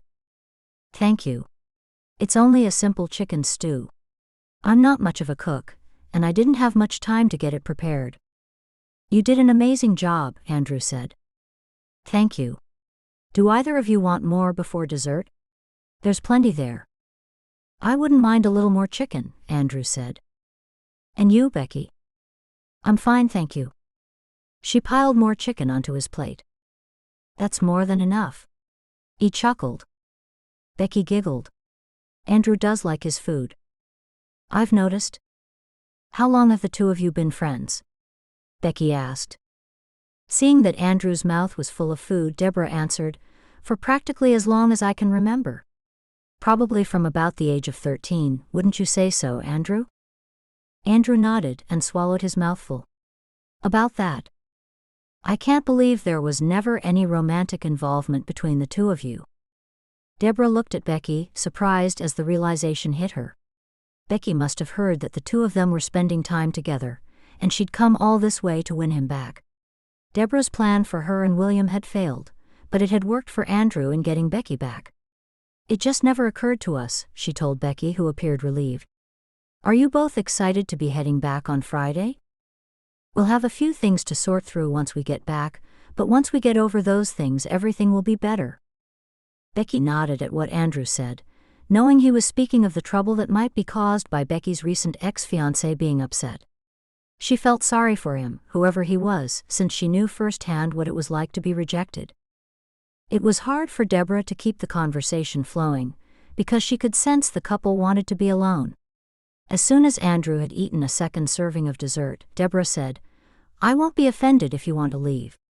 I'm sure there are many things you've got to discuss, and you probably can't do that if you're staying at different people's houses." Andrew glanced over at Becky and she smiled. Looking back at Deborah, he said, "You really don't mind?" "Of course I don't mind. Leave as soon as you want. Normally, we'd want to stay here and talk with you, but you're right. There are a lot of things we need to discuss and that will buy us some time. Thanks for understanding. That's what friends are for." Becky looked across the table. "We can't leave without helping you wash all these dishes. There aren't that many. You two go do your planning. Are you sure you don't mind?" "I'm positive." Deborah rose to her feet. "I'll walk you both out." Andrew jumped up and Becky stayed seated. "I wouldn't feel right about." Deborah said it was okay, Andrew interrupted. "Are you certain?" Becky asked. Deborah smiled, liking Becky more every moment. "Yeah, I don't mind. Besides, I'd never let my guests do the washing up." "Okay, thank you. And the dinner was wonderful." "You're very welcome." She walked them to the door and they stopped to put on their coats. Andrew helped Becky into her coat while Deborah looked on. As soon as Becky had her coat on and Andrew was getting into his, Becky leaned in to give Deborah a hug. "Thank you for the meal and having us here tonight. It was so nice to meet you after all Andrew's told me about you." "I'm delighted to have met you too. I wish you great joy in life." Becky smiled her thanks and looked over at Andrew. "Are you ready?" he asked her. It was like they were a married couple already. "Yeah." Andrew said, "We'll see you before we go." "I hope so. Don't you dare leave without saying goodbye." "We won't." Deborah held the door open, and by the light of the porch lantern, watched them walk through the semi-darkness to the buggy. When the buggy was out of sight, she closed the door, and had a pang of envy over the many exciting plans they had to make. As she dipped the dishes in the warm, sudsy water, she had a feeling that many people wouldn't approve of what Becky had done. Bishop Elmer didn't like people getting in and out of relationships quickly, and the bishop at Sandy Creek, she'd heard, was no different. But still, that would be but a glitch for Andrew and Becky in their lifetime of happiness. To truly be happy herself, the only thing Deborah could do was resign herself to being single, to embrace being single, and stop looking around for a man who might make a suitable husband. It only led to disappointment. If God wanted her to have a husband, he'd have to work it out without her help. She picked up a tea towel, feeling much better. A weight had lifted off her shoulders. Now that she knew she wasn't going to marry, she was annoyed with William for being judgmental with her scheme to make him jealous. No one had forced him to pay her any attention. As Deborah dried the plates, she did her best to put William out of her mind once again, and be pleased for the happiness Andrew and Becky shared. Chapter 23. Friday afternoon was when Deborah next saw William. She took a deep breath, and was ready to lead the girls to his buggy, and then they ran off ahead to meet him. "Bye, girls," she said, and then quickly turned around. Then she heard his voice. "Deborah, can I speak with you for a moment?" Deborah swung around, startled to see how quickly he'd closed the distance between them. "Yeah?" Her heart pounded.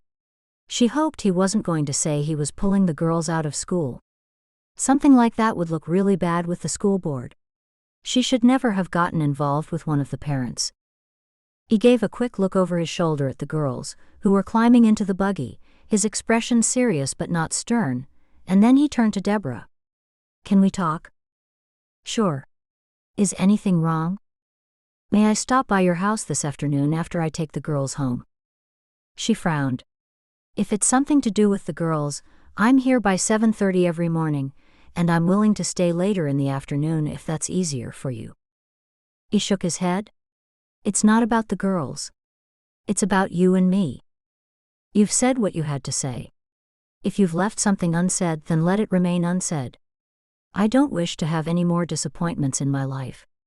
I only want to be happy and do my work and keep to myself. Please, Deborah. It will only take a couple of moments." "Okay." She sighed in resignation. "Shall we say 5 o'clock?" He gave a quick nod. "Yeah. I can make it at 5. She turned away from him and walked back to the schoolhouse. There was one young girl, Sally, still waiting for her mother to collect her. "Your mother isn't usually late." Sally nodded solemnly. Then she looked up the road and pointed. "Look. Here she is."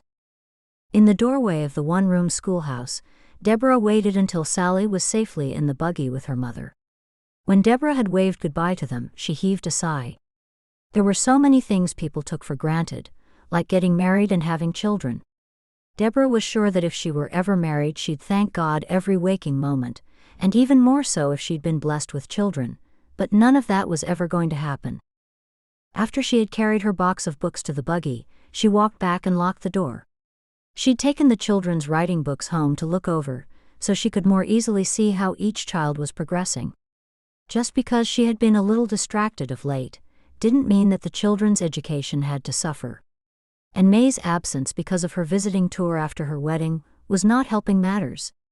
May's constant chatter whenever they had free moments had become something she looked forward to every bit as much as the help with the students. Deborah was still cross with William and didn't want to allow him inside. She deliberately chose not to boil the kettle just before he arrived because he had said he'd only take 5 minutes of her time, and that was all she would spare him. She heard the rattling of the buggy 5 minutes before he was due to arrive. She threw on her shawl against the cold and stepped out onto the porch.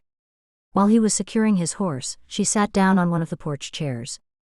It was a chilly afternoon, and it would have been much nicer to sit in front of the toasty fire, but she'd warm herself by eating dinner by the fire after he left. Just before William reached the steps to her house, he tipped his hat back slightly. "Hello, Deborah." "Hello, William. I thought you'd be more comfortable out here on the porch." "The porch is fine. May I sit?" "Yeah." Once he was seated in the chair closest to the stairs, he cleared his throat. "I've come to apologize to you." "What for?" "For the way I treated you, and the terrible things I said." She was relieved it was nothing to do with the girls or her as their teacher. "You were just saying what was in your mind and in your heart. It hurt me at the time, but I respect what you had to say. It means a lot that you've apologized, and I choose to forgive you. We have to see each other nearly every day because of me being the community's teacher, so I'm glad we've cleared the air." She fixed a smile on her face, determined not to let him see how much he'd upset her. "I was hoping you would be able to fully forgive me, and that things might go back to how they were before? Could we wind back the clock?" "For the purposes of what?" "I was hoping that you and I?" Shaking her head, she said, "I don't know if we're suited." "I think we are. Very much so." She stared at him. Had someone talked with him? Why the sudden change? He inhaled deeply. "I was scared. Scared of things moving too quickly." Deborah slowly shook her head once again, not quite convinced by his explanation. "I don't know. From what you said, it sounded like you were casting judgment on me and what I'd done. Mind you, I'm not proud of it, and I would never do anything like that again. But I hope you realize how badly hurt I was by what you said and how you talked to me. I do know that, and that's part of my apology. In my fear, I lashed out at you, and I shouldn't have." He looked down, shook his head regretfully, and then lifted his eyes to hers. You asked me a question the other day, and I didn't answer it properly. I noticed you, Deborah, I did, but I never thought you'd be interested in a widower like me. I convinced myself you'd be suited to a different kind of man, a man far better than I. When I saw you with that friend of yours, though, it made me realize that maybe you and I could have something together. She looked at him curiously, trying to work out what he was saying. Did he think that Andrew wasn't a worthy kind of a man? Do you think there's something wrong with Andrew? He laughed. Not at all. It's hard to explain, but I had a different man in mind for you.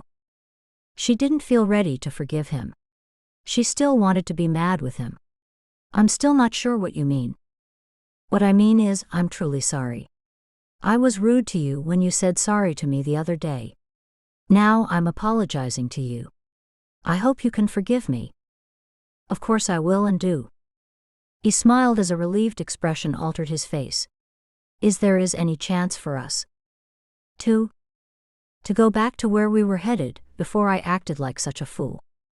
She was surprised to hear him change his mind so quickly, and felt it was too late. Now, after all that had gone on, she believed she needed someone softer than William. Tough on the outside, but gentle on the inside. I don't know, William. What happened between the two of us really upset me. She paused, wanting to use exactly the right words, and she didn't want to give him false hope when she knew there was none. We're not suited. If we were well matched, we wouldn't even be having this conversation. I don't agree. I guess I'm coming at it from a different perspective. When two people are getting to know one another, there are always adjustments that need to be made. We know each other from seeing each other almost every day, but we don't know each other's likes and dislikes, wants and needs. You only learn about those things by being close with somebody. I want to be close like that with you, Deborah. His voice was much softer now. She nearly relented, but there was too much hurt inside. If she said yes, everything in their relationship would always be his way and in his timing. Now she realized it was respect she wanted from him, and not only his love. What are you thinking about? He asked. Please talk to me. Just the whole thing. Everything that's happened. I can't just let it go. I came around to talk with you and you wouldn't listen. You shut me down and pushed me away. Now when you feel like everything's okay, you want to just wind back the clock. Words cannot be unsaid. He bounded to his feet. Okay. I've said what I came to say, and if you won't forgive me, then there's nothing I can do about that. You and I were just never meant to be. He turned away and stomped down her porch steps.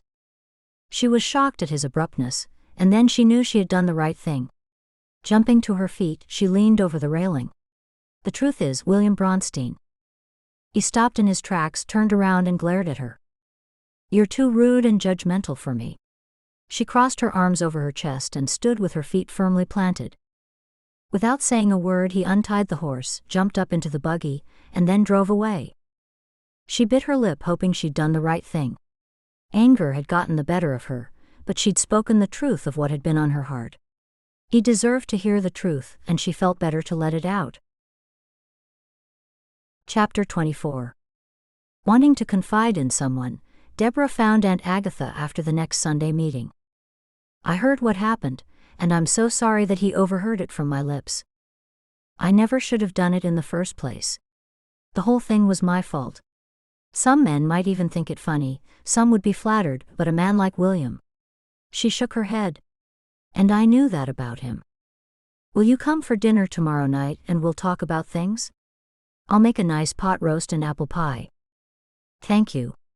I'll look forward to that. I don't have many people to talk with about things of a personal nature. It would be different if I had a sister. Or if I still had my mother. All the women her age were married and busy with their children. You have a lot of friends, don't you? I do, but I don't want to burden anyone with my problems. What about May? We have become good friends, but she's so much younger and I feel she should be taking advice from me, not the other way around. I know what you mean. Anyway, May will be away through another week and a half at least. What time would you like me to arrive tomorrow? 6 o'clock. Thank you, I'll look forward to it. She glanced over and saw William's sister, It had been announced at the meeting that she would be leaving on Wednesday. I'll just hurry over and say goodbye to Elizabeth while William's not around. All right, Deborah. I'll see you tomorrow night. I'll bring dessert. Don't make the apple pie. I'll bring something. I don't wish you to go to too much trouble. There's no need. You're working hard at school all day. It's no bother for me. I enjoy cooking. Are you sure? Aunt Agatha nodded. Quite sure. Deborah left Aunt Agatha and hurried over to Elizabeth. Hello. I don't know if I'll be seeing you at the school this week, so I wanted to say how nice it was to meet you. She sat down next to Elizabeth. And you too, Deborah. You know, William thinks very highly of you. Deborah gave an embarrassed giggle. Maybe he had thought highly of her before this whole business happened. That's good to know. And I'm not just talking about you being Ivy and Grace's teacher. She peered into Elizabeth's face, knowing Elizabeth was trying to make a point about something. William had clearly said something to her. That's a little bit of a surprise. I know he'll make things right with you. I appreciate you telling me this, and we did have a talk about it the other day. She hoped that was enough to stop Elizabeth talking of William. I'll keep your husband in my prayers. Elizabeth leaned over and touched Deborah lightly on her arm. Would you? Deborah nodded. I would really appreciate that. I hope he'll be well enough to come here with you next time. Elizabeth smiled brightly. I hope so too. That would be a real miracle. Then we have to keep believing for a miracle. Bye now. I'm heading home. Deborah leaned over and gave Elizabeth a hug. Deborah arrived home from that meeting feeling as lonely as ever. Sunday was the day of rest, and no chores were permitted apart from the chores that had to be done, such as minimum meal preparation and feeding of the livestock. Without being able to throw herself into a project, Sunday afternoon was often a lonely time for Deborah. Chapter 25. After she had unhitched the buggy and tended to her horse, she ambled over to her house thinking of things she could do to while away the time until darkness fell. She lit the fire, and then she decided to write some long overdue letters. She had 2 cousins on opposite sides of the country from one another, and whom she'd never met. Settling herself down with pen and paper, she wrote a long letter to each of them. When she had addressed and sealed both envelopes, she wondered if she should take an extended holiday and visit her cousins. Each of her cousins had urged her to visit and stay as long as she wished. Maybe she should have done that many years ago, and if she had done things a little differently, she might be married by now. She rubbed her head when she reminded herself that each of her friends had found love within their own community, except for Andrew. If Andrew hadn't left all those years ago, they might have married each other. In distress, she bit her knuckle. For her own sanity, she had to put both Andrew and William out of her mind, and stop dwelling on the fact that she would never marry. Maybe keeping a pet, as someone had suggested, might be the right thing to do. At least then she'd have something to care for, look after, and love. Deborah curled up on the couch and closed her eyes, and within minutes she dozed off. She woke because it was cold.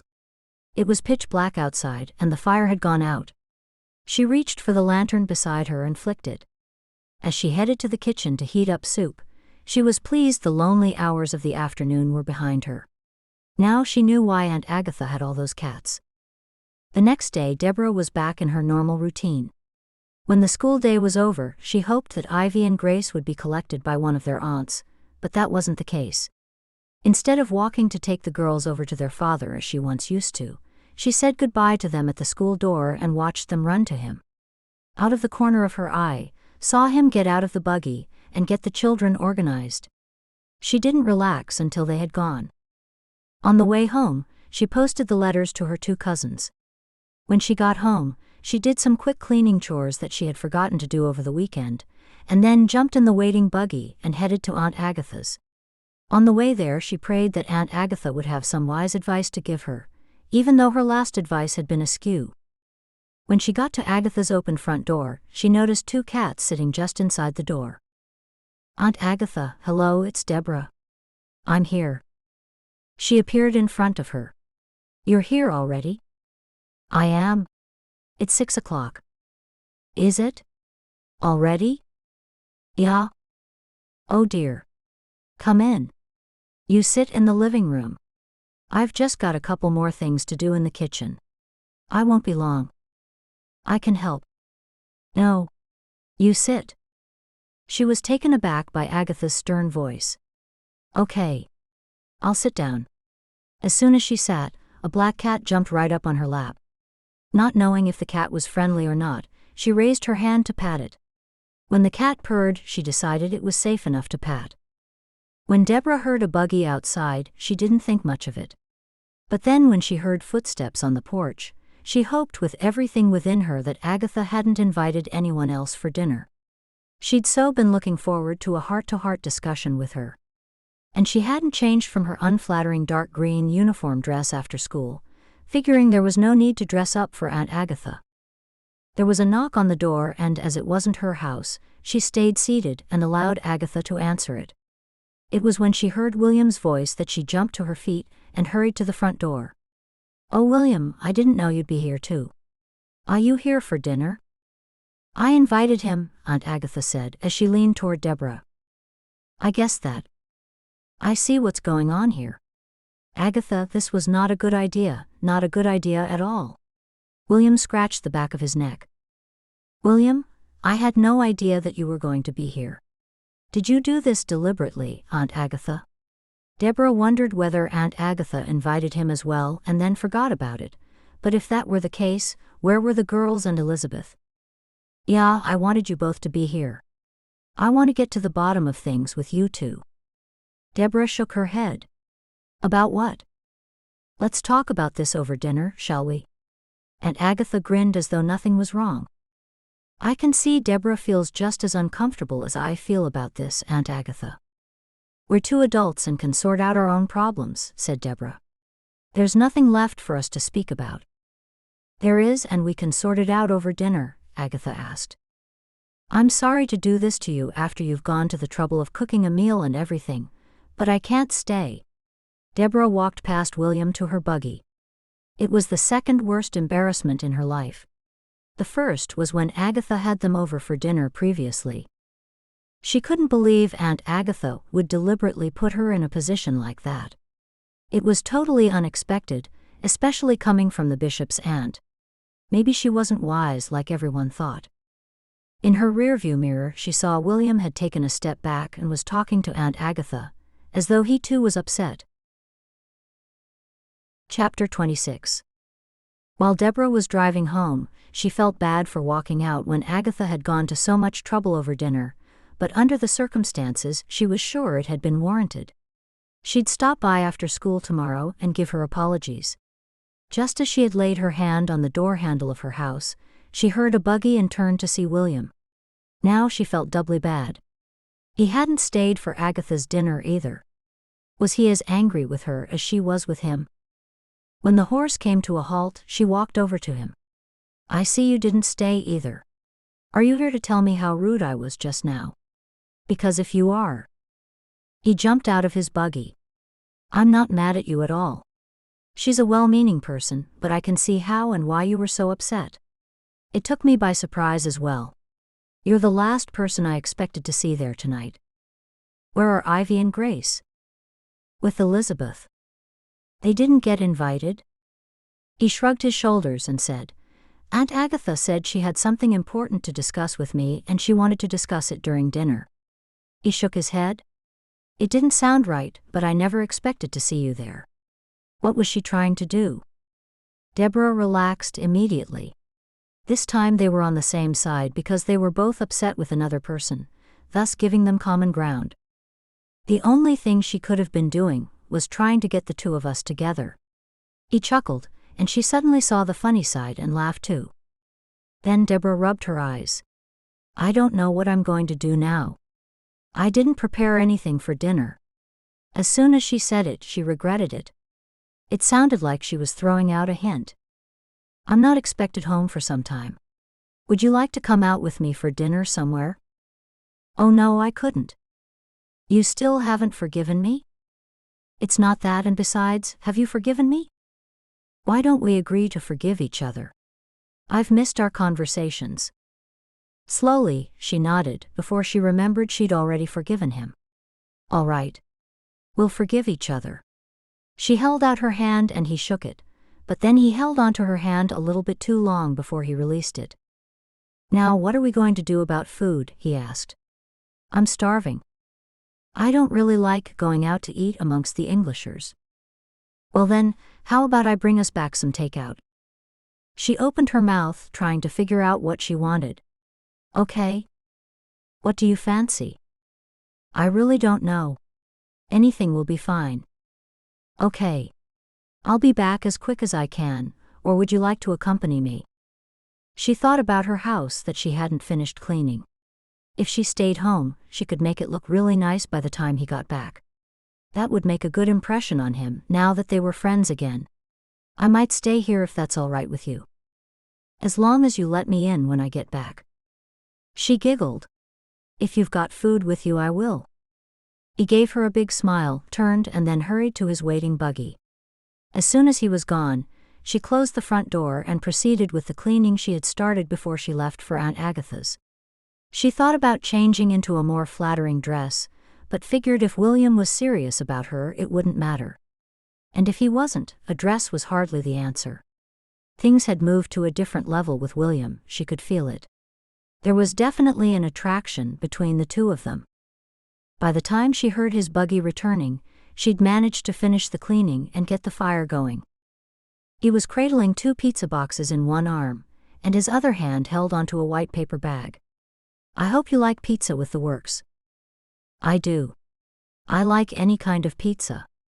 He lifted up the white bag.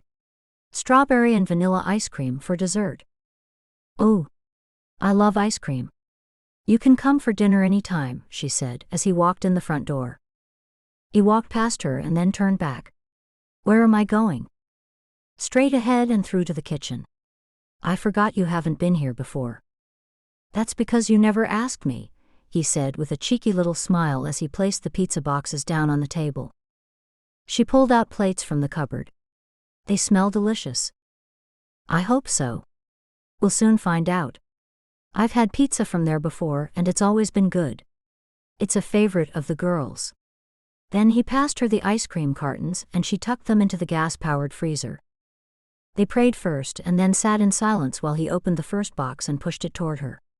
She pulled off a slice and bit into it. There was a quiet moment as they each enjoyed their first mouthful of food. This is good. Thank you for this. You're very welcome. This is the first time we've had a meal together. Just us, I mean. She nodded, as she'd just taken another bite of pizza. Once she had swallowed, she said, I do feel badly for Agatha.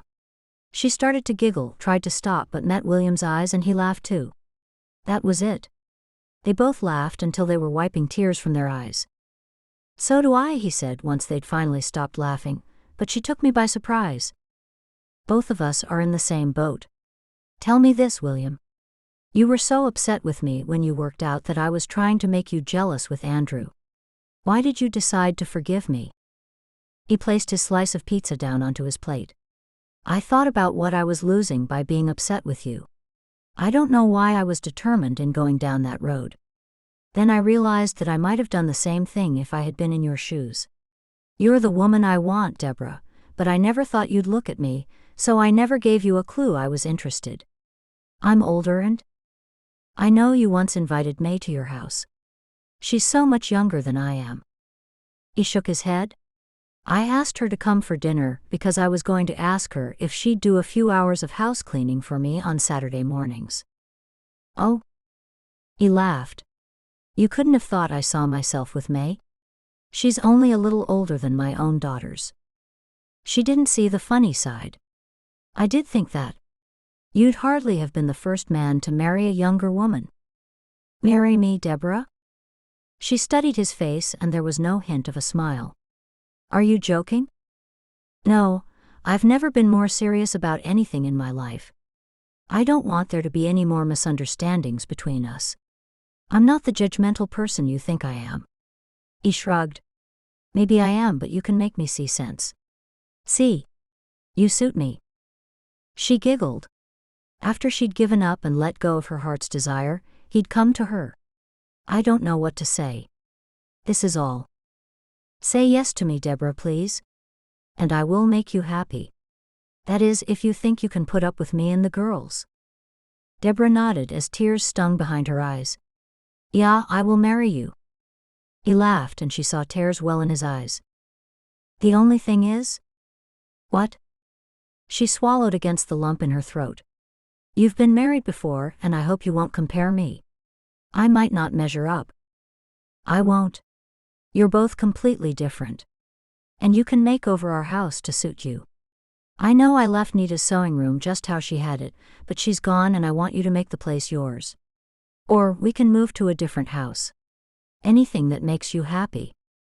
Really? Of course. If you're happy, then I'll be happy. I am the most blessed man in the world at this moment. I thought you were so far away from me. So unattainable, and now you've agreed to marry me. Are you sure, Deborah? I'm surer than I've been about anything. Good. How about we plan our life together over some of that ice cream? She giggled. Okay. We can sit in front of the fire so we don't get too cold.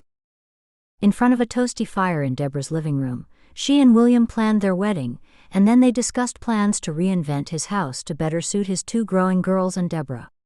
Then they laughed about how surprised Aunt Agatha would be when they told her. And they decided that she'd be the very first person they'd tell. Thank you for reading The Amish School Teacher. Thanks so much for listening. If you enjoyed this audiobook and want more, join my members only section. You'll get early access to all my audiobooks weeks before they're released here.